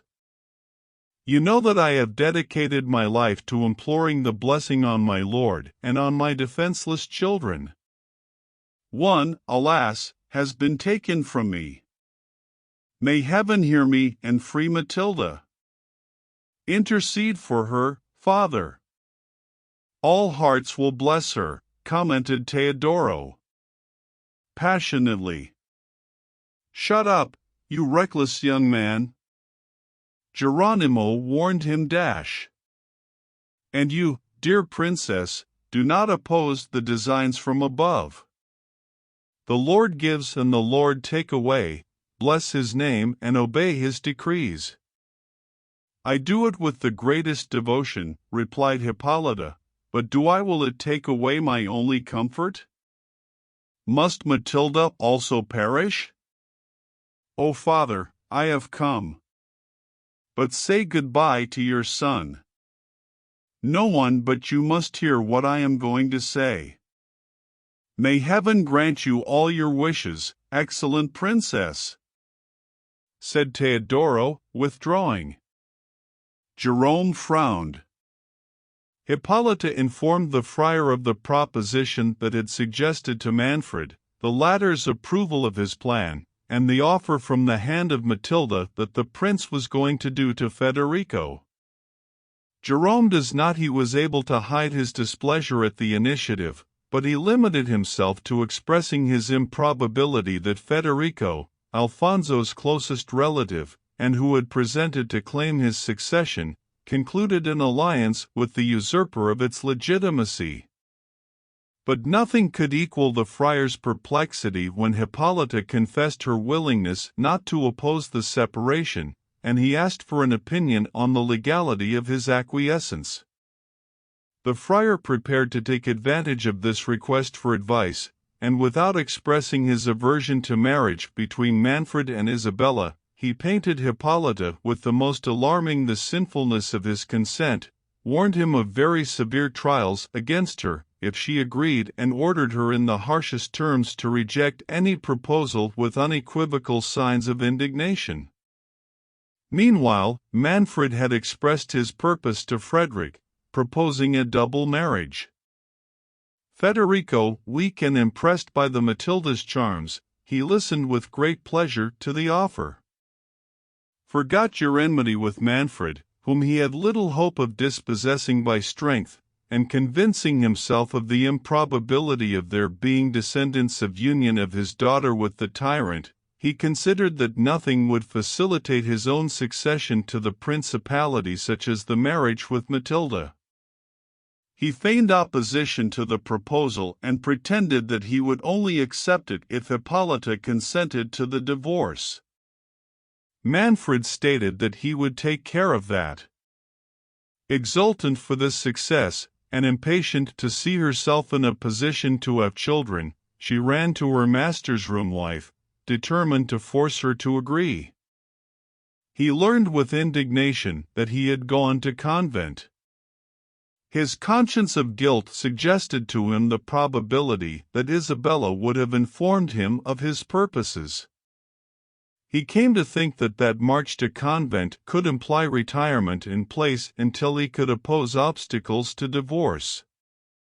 And the suspicions that he already had towards Geronimo led to the conviction that the friar would not only interfere in his projects, but could have inspired Hippolyta to resolve to take refuge in sacred Impatient to solve this mystery and to prevent something from going wrong his wishes, Manfred hurried to the convent, and arrived at the moment when the friar gravely exhorted the princess never to consent to the divorce. "Madam," said Manfred, "what business brought you here? Why not did you wait for my return after speaking with the Marquis? I have come to implore the blessing for your agreements." "My agreements do not need the intervention of a friar, and of all the living beings, is this old traitor the only one you take pleasure in talk?" "Desecrating prince." Geronimo rebuked him. "Is the altar the place that have you chosen to insult your servants? But your impious designs, Manfred, you already know each other." "Heaven be angry, prince. The church despises your threats, and its thunder will drown your anger. Dare to persist in your evil purpose of divorce you until the sentence is announced, and at this point I pronounce anathema on your head." "Bold rebel!" exclaimed Manfred, endeavoring to hide his terror. That the friar's words inspired him. "Do you dare threaten your legitimate the prince? You are not a legitimate prince, you are not even a prince. Go, settle your claim with Federico, and when you have done so—" "It is done." Federico accepts Matilda's hand and is happy agree to give up his aspiration unless I have no offspring masculine. When he had spoken, 3 drops of blood fell from the statue's nose. "Of Alfonso." Manfred turned pale and the princess fell to her knees. "Behold," said the friar. "Observe this miraculous indication that the Alfonso's blood will never mix with Manfred's." "My gracious sir," Hippolyta intervened, "let us submit to heaven."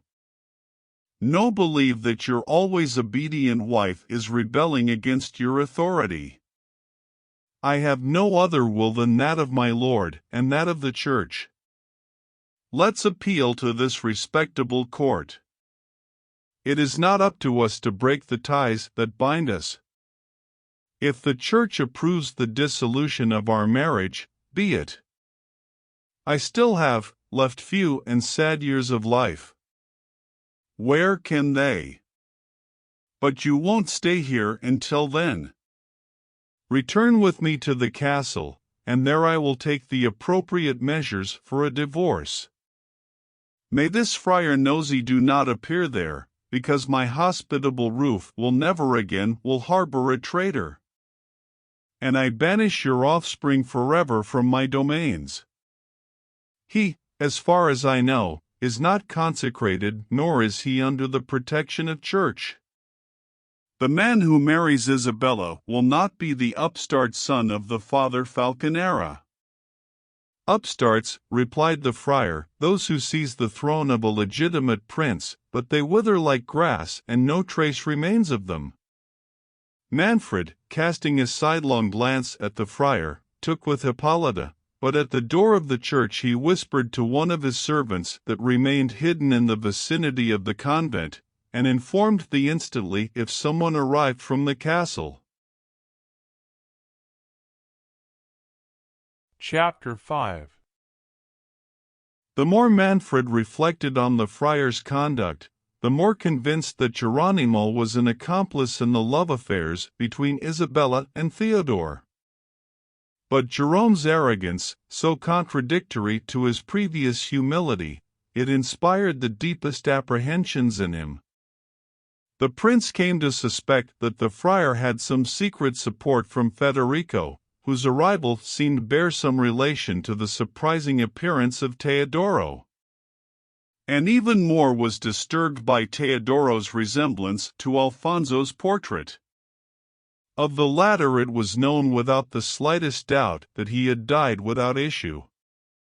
Federico had agreed to his engagement with Isabella. All these contradictions agitated his mind, causing him innumerable torments. I only conceived of two ways of get out of your difficulties. One was to renounce their dominions in favor of the Marquis. But this thought was opposed by pride, ambition, and belief in ancient prophecies that pointed to the possibility of preserving such domains for his descendants. The other way was to hasten your marriage to Isabella. After ruminating at length on these anxious thoughts, as he walked silently with Hippolyta towards the castle, he ended up telling the princess the reason for his concern, and resorted to all the insinuations and plausible arguments to extract consent of divorce, and even the promise to promote it herself. Hippolyta he needed little persuasion to please him. He tried hard to convince him to give up his dominions, but his exhortations proving fruitless, he assured him that as far as his conscience allowed it, he would not oppose the separation. However, unless he alleged scruples better founded than those expressed until then, it did not commit to acting actively in the lawsuit. This provision, although insufficient, was enough to reinforce the Manfred's hopes. He trusted that his power and wealth would ease the procedures in the Roman Curia, for which he planned to send Frederick there. This had expressed an intense passion for Matilda. Thanks to this, Manfred hoped to obtain everything he wanted, offering or denying Federico the charms of his daughter, depending on whether he was more or less willing to support their purposes. Even the absence of the Marquis could be favorable, since thus could take more effective measures to strengthen your own security. Dismissing Hippolyta to her room, he headed to the Marquis's room, but as he crossed the great hall, he met Bianca. He knew that this maid enjoyed the trust of the two young ladies. Immediately you will it happen to ask her about Isabella and Teodoro. Taking her aside to the gazebo, and flattering her with nice words and promises, asked her if she was stream of Isabella's affections. Me, my lord? No, my lord. Yes, my lord. Poor lady. It is very worried about her father's injuries, but I told her everything will be fine. Don't you believe your highness yourself? I'm not asking you what you think of his father. You know their secrets. Come, be a good girl and tell me if there is any young man involved. I already you understand. God save me. Do I understand your highness? No, no. I recommended some medicinal herbs and rest. I'm not talking about the father, the prince insisted, impatiently. I know that he will heal. Oh, God, how glad I am to hear your highness say that. Because I believe that we must not allow the lady to lose hope, even though your honor doesn't look good in something. I remember when young Fernando was wounded by the Venetian. Answer me something specific. Take this gem, maybe it helps concentrate your attention. And stop bowing, although my favor is not will stop there. Come on, tell me the truth. What is the state of the heart of Isabella? Well, your highness has a way of. To tell the truth. But can your highness keep a secret? Assuming it leaves your lips, because if it doesn't. Swear, your highness, by Our Lady, that it will never be known that I said it. Well, the truth is the truth. I do not believe that my Lady Isabella felt much affection for my young lord, your son, even though he was the nicest as you can imagine. I'm sure that if I had been one princess. But my God! I must go to my Lady Matilda, who will ask what has become of me.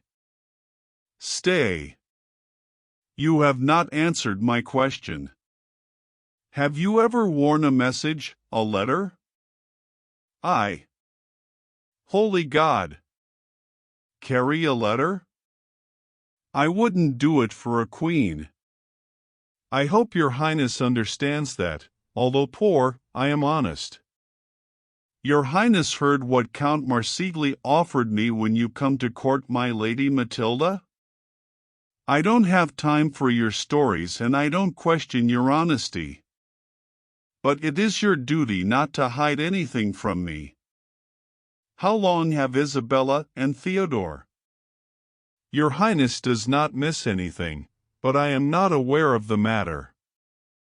Without a doubt Teodoro is a proper young man, and just as my Lady Matilda says, the living image of the good Alfonso. Has your Highness not noticed? Yes, yes. No. You torture me. Where did you meet? When? Who? My Lady Matilda? No, not Matilda, Isabella. When did Isabella first encounter time with that Teodoro? Holy Virgin! And how could I know? Well, you know. And I must know it. I want to know it. Mister! Isn't your Highness jealous of young Teodoro? Jealous? No, why should I be? Maybe I'll propose unite them. I am sure that Isabella is not repelled by that. Disgust him. No, I guarantee it. He is the most handsome young man in the Christendom. We all like it. No one in the castle would fail to rejoice over have him as a prince. I mean, when heaven pleases to call your Highness. Have we reached that point? Oh, that damned friar. But not I must waste my time. Bianca, go to Isabella, but I forbid you to say a word about what we have talked about. Find out to what extent he feels affection for Teodoro and bring me good news. If you do, this ring will have a body. Wait at the bottom of the spiral staircase. I'm going to see the Marquis and I'll talk to you later. After a conversation about generalities, Manfred wanted Federico to say goodbye to the two gentlemen who accompanied him, because he had to speak with him of urgent matters. As soon as they were alone, he began to skillfully probe to the Marquis about Matilda.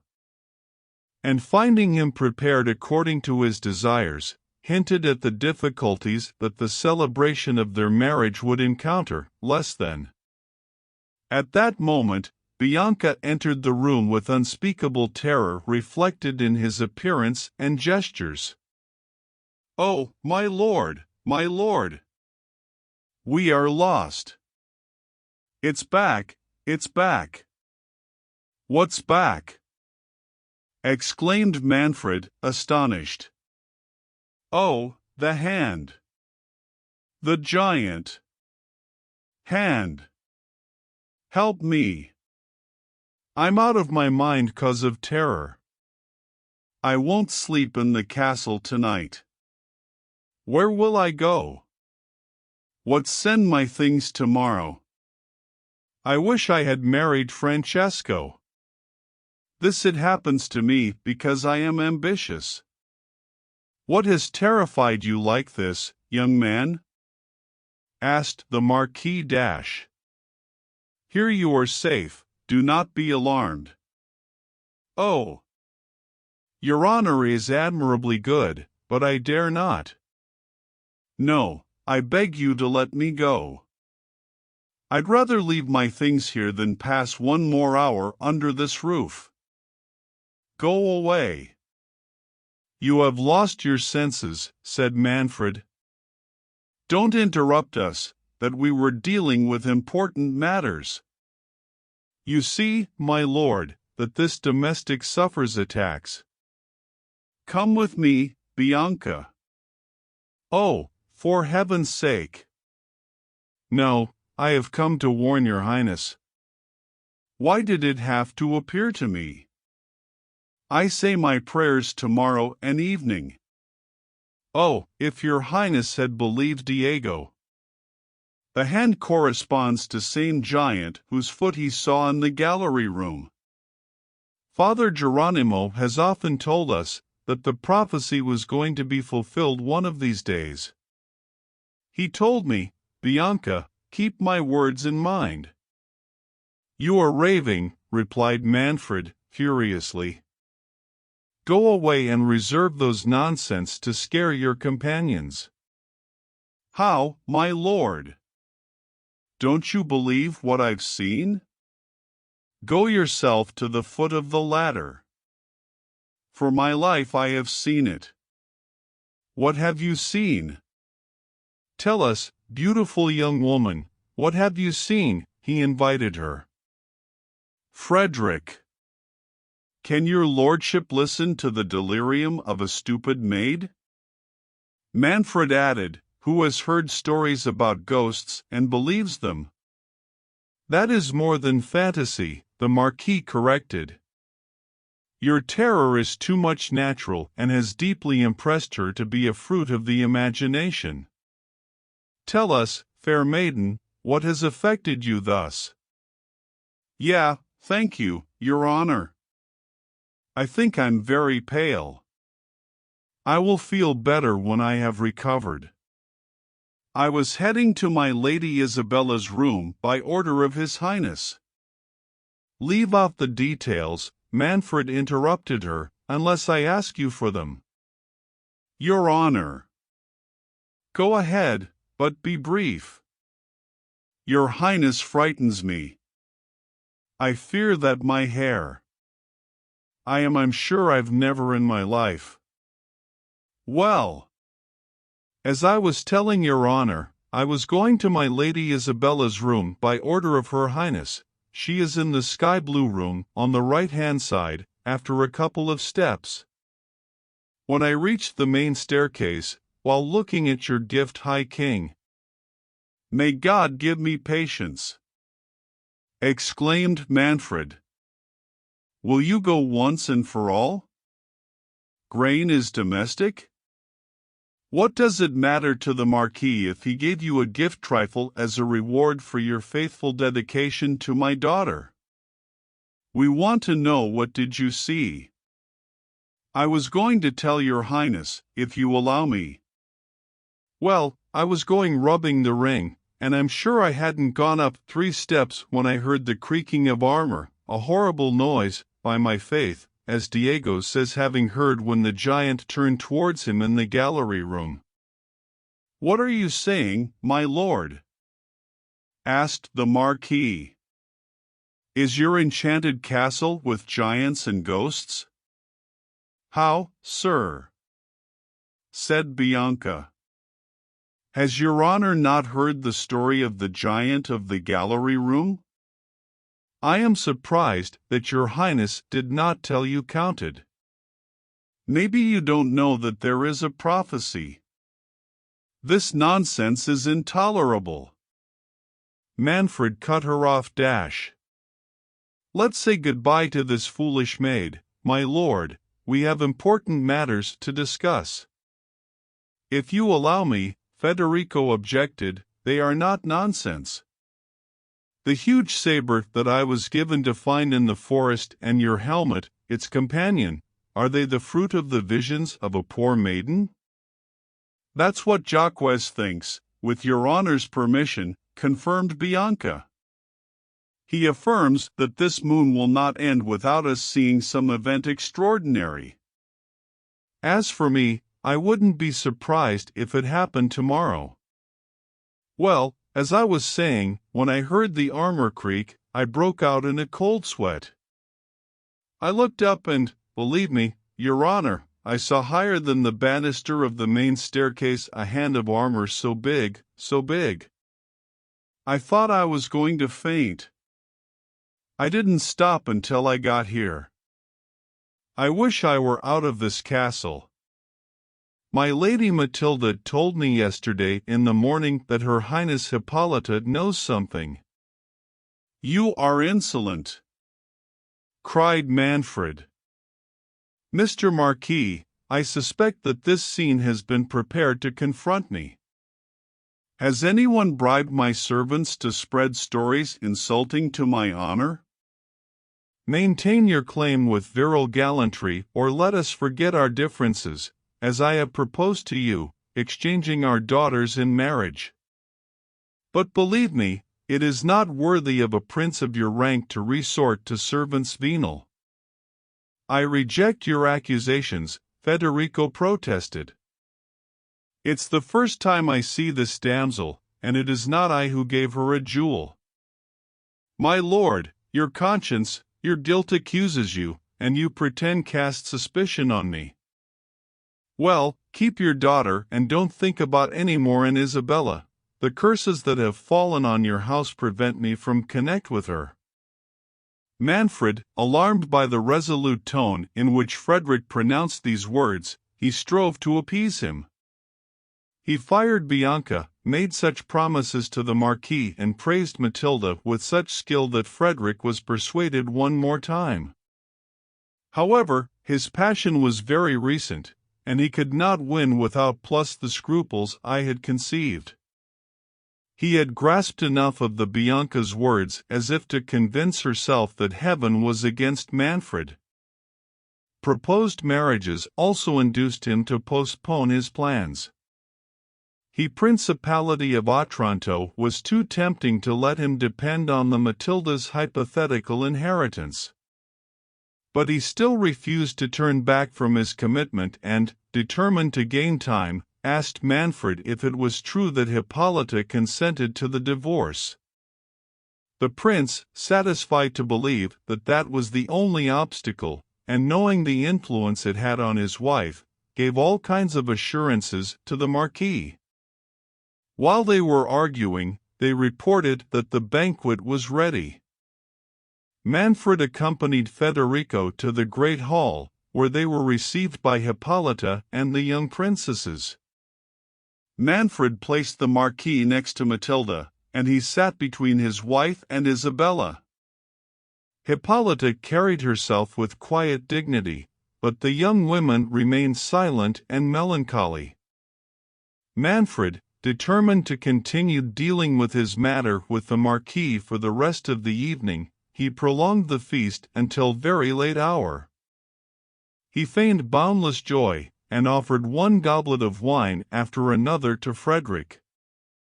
The latter, more on guard than Manfred would have liked, declined his frequent invitations, pretexting his recent blood loss. Meanwhile, the prince, to elevate his own troubled spirit and pretending carefree, he drank profusely, although not to the point of obfuscating your senses. It was late in the evening when the banquet concluded. Manfred wanted to retire in the company of Federico, but he claimed weakness and need of rest, and went to his room. He gallantly told the prince that his daughter would entertain his highness until he himself could attend to it. Manfred accepted and, not without Isabella's great annoyance, accompanied her to her room. Matilda joined her mother to enjoy the coolness of the night in the castle walls. As soon as the crowd had dispersed in different directions, Federico, abandoning his chamber, asked if Hippolyta was alone. One of the servants informed him that they were not aware that he had retired and that, therefore, generally, at that time he retired to his oratory, where he could probably find it. During dinner, the Marquis had looked at Matilda with increasing passion, and now he wanted to find Hippolyta in the mood that her lord had promised. The portents that alarmed him he had forgotten, displaced by their desires. He slipped cautiously and unnoticed into the room of Hippolyta, and entered him with the decision to encourage her to access the divorce, since it was clear that Manfred made it a condition inexcusable of Matilda's surrender to his own union with Isabella. The Marquis was not surprised by the silence that reigned in the chambers of the princess. He deduced that he would be in the oratory, as he had been told, and he entered the room. The door was ajar and darkness reigned. Gently opening the door, he saw a person kneeling before the altar, but when he got closer it didn't seem like a woman, but rather someone with a long woolen habit, with her back to him. That person seemed absorbed in prayer. The Marquis was about to turn around when the figure rose and remained for a few moments collected in meditation, without looking at him. The Marquis, waiting for that person to come forward, and apologizing for his inadmissibility interference, said, "Reverend Father, I am looking for Mrs. Hippolyta." "Hippolyta?" A hollow voice repeated. "Have you come to this castle in looking for Hippolyta?" Then, the figure, slowly turning around, revealed before Federico the fleshless jaws and empty sockets of a skull, wrapped in the hood of a hermit. "Angels of heaven, protect me!" exclaimed Federico, falling knees and begging the ghost to have mercy on him. "You do not remember me?" asked the apparition. "Remember the forest Hopi. Are you the holy hermit?" Federico asked, trembling. "What can I do for your eternal rest? Were you released from prison to give yourself over to carnal delights? Have you forgotten the buried saber and the heavenly command engraved on it?" "No, I haven't forgotten them. But tell me, blessed spirit, what do you want from me? What's left for me to do?" "Forget about Matilda," said the apparition, and vanished. Federico's blood ran cold in his veins. For a few minutes remained motionless. Then he prostrated himself before the altar and implored intercession of all the saints to obtain forgiveness. A torrent of tears followed this outburst, and the image of the beautiful Matilda arose in his mind. So, he remained, prostrate on the ground, immersed in a conflict between penitence and the passion. He could barely recover from this spiritual agony when the Princess Hippolyta, with a candle in her hand, entered the oratory alone, and seeing a motionless man let out a scream, believing him dead. That scream brought back Federico came to his senses and, rising instantly, with his face bathed in tears, he wanted to flee from the presence of the princess. But Hippolyta, stopping him, he earnestly begged me to explain the cause of that prostration, and therefore strange reason I found him in that position. "Ah, virtuous princess!" the Marquis began to say, overcome with sorrow, but he stopped. "For heaven's sake, my lord, reveal to me the cause of this affliction. What do those lamentations mean, the tone of alarm with which you have uttered my name? What without flavors does heaven still reserve for the unfortunate Hippolyta? Do you remain silent?" "By all the angels of charity, I implore, noble sir," Hippolyta continued, throwing herself at his feet, "that reveal what your heart hides. I know how you feel about me, that you experience the pain you have inflicted on me. Speak, please. Do you know something that affects my daughter?" "I cannot speak," Federico shouted, moving away from her. "Oh, Matilda!" Abruptly abandoning the princess, he ran to his room. At the door Manfred approached him, who, encouraged by wine and love, had come in search of him to spend a few hours at night with music and entertainment. Federico, offended by this invitation, which contrasted so much with the state of his soul, he pushed him aside roughly and, entering his room, he closed it with force the door before Manfred and bolted it.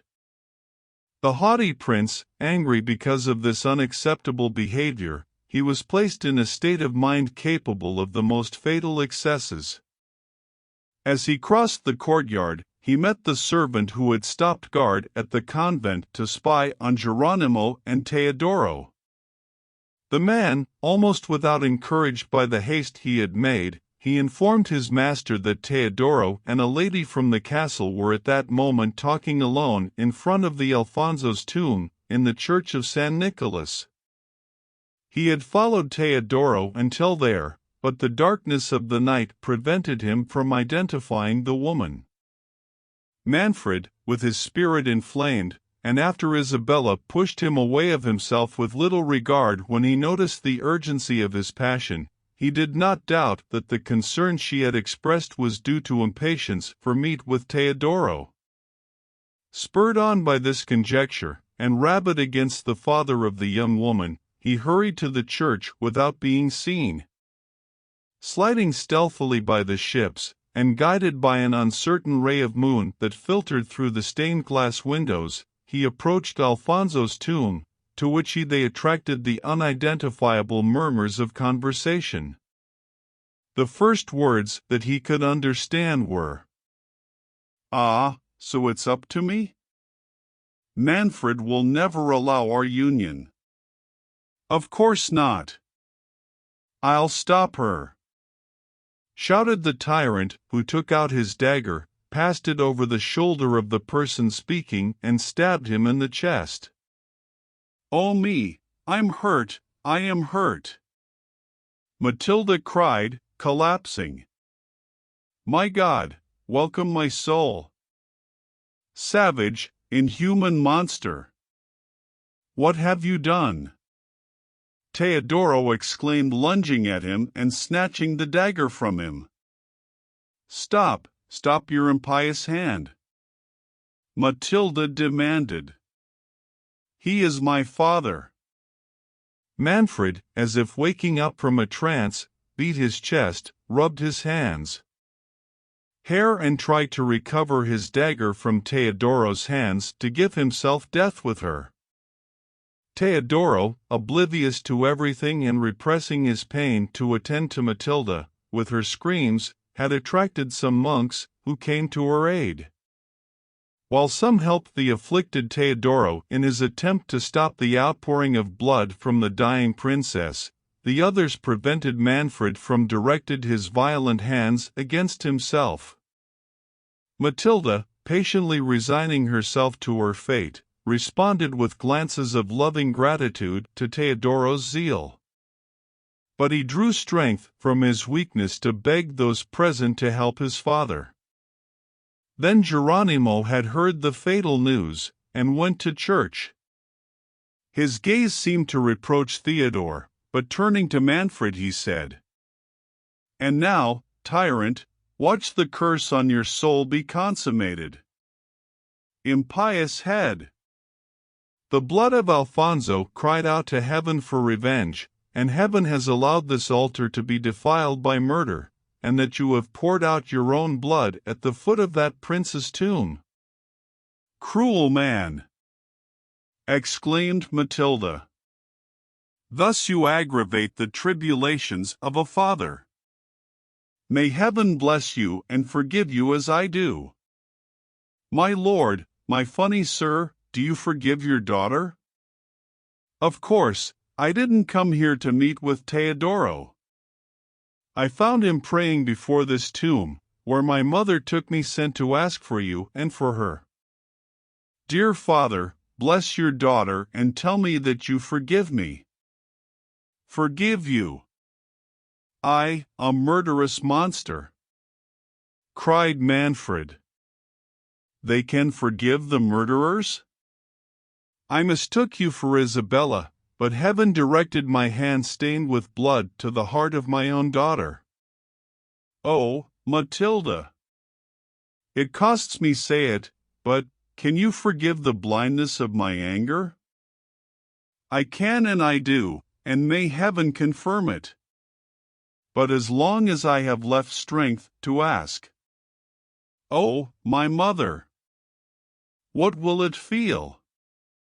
Will you console her, my sir? Will you not disown her? Of course, she loves you." "Oh, I fade away. Take me to the castle. Can I live long enough for her to close your eyes? Theodore and the monks urged him to allow them to take her to the convent, but her demands to be transferred to the castle were so insistent. Who, placed on a litter, was taken there as she requested. Theodore held her head with his arm and, despite his loving desperation, he tried to give him hope for life. On the other side, Geronimo comforted her by talking to her about heaven and holding a crucifix before her, which Matilda bathed with her innocent tears, ready for her transition to immortality. Manfred, immersed in the deepest affliction, followed the litter dejected. Before they reached the castle, Hippolyta, informed of that great unfortunately, he rushed to meet his murdered daughter, but when he saw the afflicted courtship, the magnitude of her pain deprived her of sense, and she fell to the ground. Fated Isabella and Federico, who came to his aid, were left overcome by an almost equal sorrow. Only Matilda seemed insensitive to his own situation. Each of his thoughts were of tenderness and were directed to his mother. He ordered the litter to stop, and as soon as Hippolyta came to her senses, asked about his father. He approached, unable to speak. Matilda, taking her hand and that of his mother, he intertwined them and placed them over his own heart. Manfred could not bear this act of pathetic mercy. He threw himself to the ground and cursed the day he was born. Isabella, fearing that these manifestations of passion were beyond what Matilda could bear, she took the initiative to order that Manfred be taken to his chambers, and that Matilda be taken to his chambers. To the nearest camera. Hippolyta, barely more alive than her daughter, did not pay attention to her, but when Isabella's tender request invited her to retreating while the doctors examined Matilda's wound, he shouted, "Leave? Never! Never! I only live in it and I will expire with it." Matilda raised her eyes when she heard her mother's voice, but closed them again without talk. His weakened pulse and the damp coldness of his hand soon dispelled all hopes of recovery. Teodoro followed the doctors to the antechamber and heard them pronounce the fatal sentence with a shudder. Hectic. "Since she cannot be mine in life," he cried, "at least she is mine in life." Death. Father. Jerome. Do you want to join hands? He exclaimed, addressing the friar, who together with the Marquis had accompanied the doctors. What does this confused outburst mean? Geronimo reprimanded him. Is this an appropriate time for a marriage? It is. Ah, unfortunately there is no other. Young man, you are a fool, said Federico. Do you think we are here to hear your protests of love in this fatal moment? What claims do you harbor respect for the princess? Those of a prince, replied Theodore, those of the ruler of Otranto. This reverend priest, my father, has informed me who I am. You are delirious, the Marquis rejected. There is no more Prince of Otranto that I, now that Manfred has invalidated his claims for reasons of murder, and sacrilegious to boot. My lord, Jerome intervened, adopting an imperious tone, he tells the truth. It was not my intention for the secret to be revealed so soon, but destiny pushes towards its consummation. What snatched passion has revealed my tongue confirms it. You will know, sir, that when Alfonso embarked towards the Holy Land. Is it time for explanations? Teodoro interrupted him. Father, come and join me to the princess, she will be mine. In any other matter I would obey you meekly. My life. my beloved Matilda," Teodoro continued, returning to hurry to the bedroom. "Don't you want to be mine?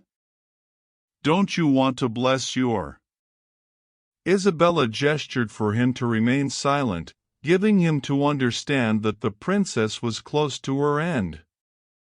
"What? Has died?" Teodoro exclaimed.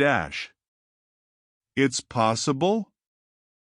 The violence of his exclamations brought Matilda back to her senses. Raising his eyes, he looked around for his mother. "Here I am, my soul. Don't think I'm going to leave you. Oh, you are too good, but don't cry for me, mother. I'm going where regret does not exist. Isabella, you who have loved me, do you want to take my place in the affection for this dearest woman? I fade away. My daughter, my daughter!" Hippolyta lamented, dissolved in tears. "No, can I hold you for a moment? It can't be. Entrust me to heaven. Where is my father?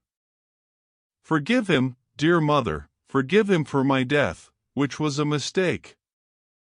"Oh, I have already forgiven him. Dear mother, I promise never to see again Teodoro. Perhaps that has brought calamity, but it was unintentional. Can you forgive me? Oh, do not hurt my dying soul. You could never offend me. Ah, faints. Help, help." "I would like to say something else," continued Matilda, struggling to express herself, "but it won't be possible." "Isabella. Teodoro. Because of me. Oh." And he expired. Isabella and her maids pulled Hippolyta away from the corpse, but Teodoro threatened to kill anyone who tried to separate him. Covered with kisses cold hands, and pronounced all the words that desperate love could inspire. Meanwhile, Isabella accompanied the grieving Hippolyta to her chambers, but in the middle of the courtyard Manfred crossed paths with them, who, distracted by their own thoughts and eager once more to see his daughter, he headed to the chamber where he lay. As the moon was now at its highest, he read in the faces of that unfortunate procession the event he feared. "What? Has died?" he exclaimed, seized with the greatest confusion. At that same moment, a thunderclap shook the castle to its foundations. The earth shook, and from behind was heard the metallic clash of a supernatural armor. Frederick and Jerome believed that the last day had arrived. The second, dragging Teodoro with them, ran to the patio. In it the moment Theodore left, the castle walls behind Manfred collapsed due to the effect of a powerful force, and the silhouette of Alfonso, dilated to an inconceivable magnitude, it appeared in the center of the ruins. "Here is Teodoro, Alfonso's true heir," said the vision. And having pronounced these words, accompanied by thunder, ascended solemnly to the sky, where the clouds parted to reveal the image of Saint Nicholas. Once Alfonso's shadow was received, it was hidden from mortal eyes in a glorious radiance. Those present prostrated themselves, obeying the divine will. The first one breaking the silence was Hippolyta. "My lord," he said, addressing the dejected Manfred, "behold the vanity of human greatness. Conrad is dead. Matilda is no longer here among us. We recognize in Theodore the Prince of Otranto. By the work of what a miracle it is, I don't know, but it is enough for us to know that our judgment. Why not dedicate the few and deplorable hours of life that we are left to appease the wrath of heaven? If heaven expels us, where can we go safely to the sacred monastery that welcomes us? You, blameless but unfortunate woman. Disgraceful for my crimes. Manfred lamented. Finally, my heart has opened to your devotee's admonitions. I wish I could do myself justice. Shed shame on my own head is the only satisfaction I can offer to the heavens offended. Let the narration of my story serve as reparation. What reparation is there for the usurpation and murder of a daughter in a sacred place? Listen, gentlemen, and let this bloody story serve as a warning to future tyrants. Alfonso, as you know, died in Holy Land. You will interrupt me by saying that his death was not natural, and it is the pure truth. Why must Manfred drink this bitter cup to the end? Ricardo, my grandfather, was his chamberlain. I would like to draw a veil over the crimes of my ancestor. But in vain. Alfonso was poisoned. A forged will declared heir to Richard. His crimes haunted him, but he did not lose a Conrad or a Matilda. I pay the price of usurpation for everyone. A storm terrified and tormented by his guilt, he promised St. Nicholas to found a church and 2 convents if he lived to return to Otranto. The sacrifice was accepted. The saint appeared to him in a dream, and promised that the Richard's descendants would reign in Otranto until the rightful owner grew too large to inhabit the castle, and as long as there were male descendants of Richard to enjoy power. But, there is no left male or female, except myself, of this unfortunate race. The events of these 3 days explain the rest. How this young man can be the heir of Alfonso, I don't know, although I don't doubt it. Yours are these domains, I renounce they. He didn't even know that Alfonso had an heir. I do not dispute the will from heaven. Poverty and prayer must fill the remaining days until Manfred be called together with Richard. It's up to me to explain what's missing, said Geronimo. When Alfonso set sail for the Holy Land, a storm diverted him to the coast of Sicily. The other ship, which carried Richard and his entourage, as no doubt yours, he separated from the previous one. It is the pure truth, Manfred confirmed. And the title you give me is more than an outcast could claim. Well, so be it, and continue. Jerome blushed and continued. For 3 months, unfavorable winds forced Mr. Alfonso to stay in Sicily. There he fell in love with a beautiful maiden named Victory. He was too pious to tempt her with forbidden pleasures, so that they got married. However, considering that this love was opposed to the sacred vow of arms to which he was bound, decided to hide his marriage until his return from the crusade. Then he proposed to meet with Victoria and give her to known as his legitimate wife. When they separated, she was pregnant. During her husband's absence she gave birth to a daughter, but as soon as she left behind the pains of motherhood, the fatal rumor of her master's death reached her and that Ricardo had succeeded him. What could a woman do without friends, helpless? Was his testimony going to be accepted? But behold, my lord, I have an authentic document. It is not necessary, said Manfred. The horrors of these days and the vision we have just had corroborates your proof more than 1,000 scrolls. Matilda's death and my expulsion. Report, my lord, Hippolyta reassured him. This holy man does not propose to rekindle your sorrows. I will not dwell on the superfluous, continued Jerome. The daughter who Victoria brought into the world was given to me in marriage when she was old for it. Victoria died, and the secret remained locked in my heart. The Teodoro's narration explains the rest. The friar was silent. The disconsolate procession retired to the part of the castle that was still standing. In the morning Manfred signed his abdication from the principality, with the approval of Hippolyta, and both took the habit in the nearby convents.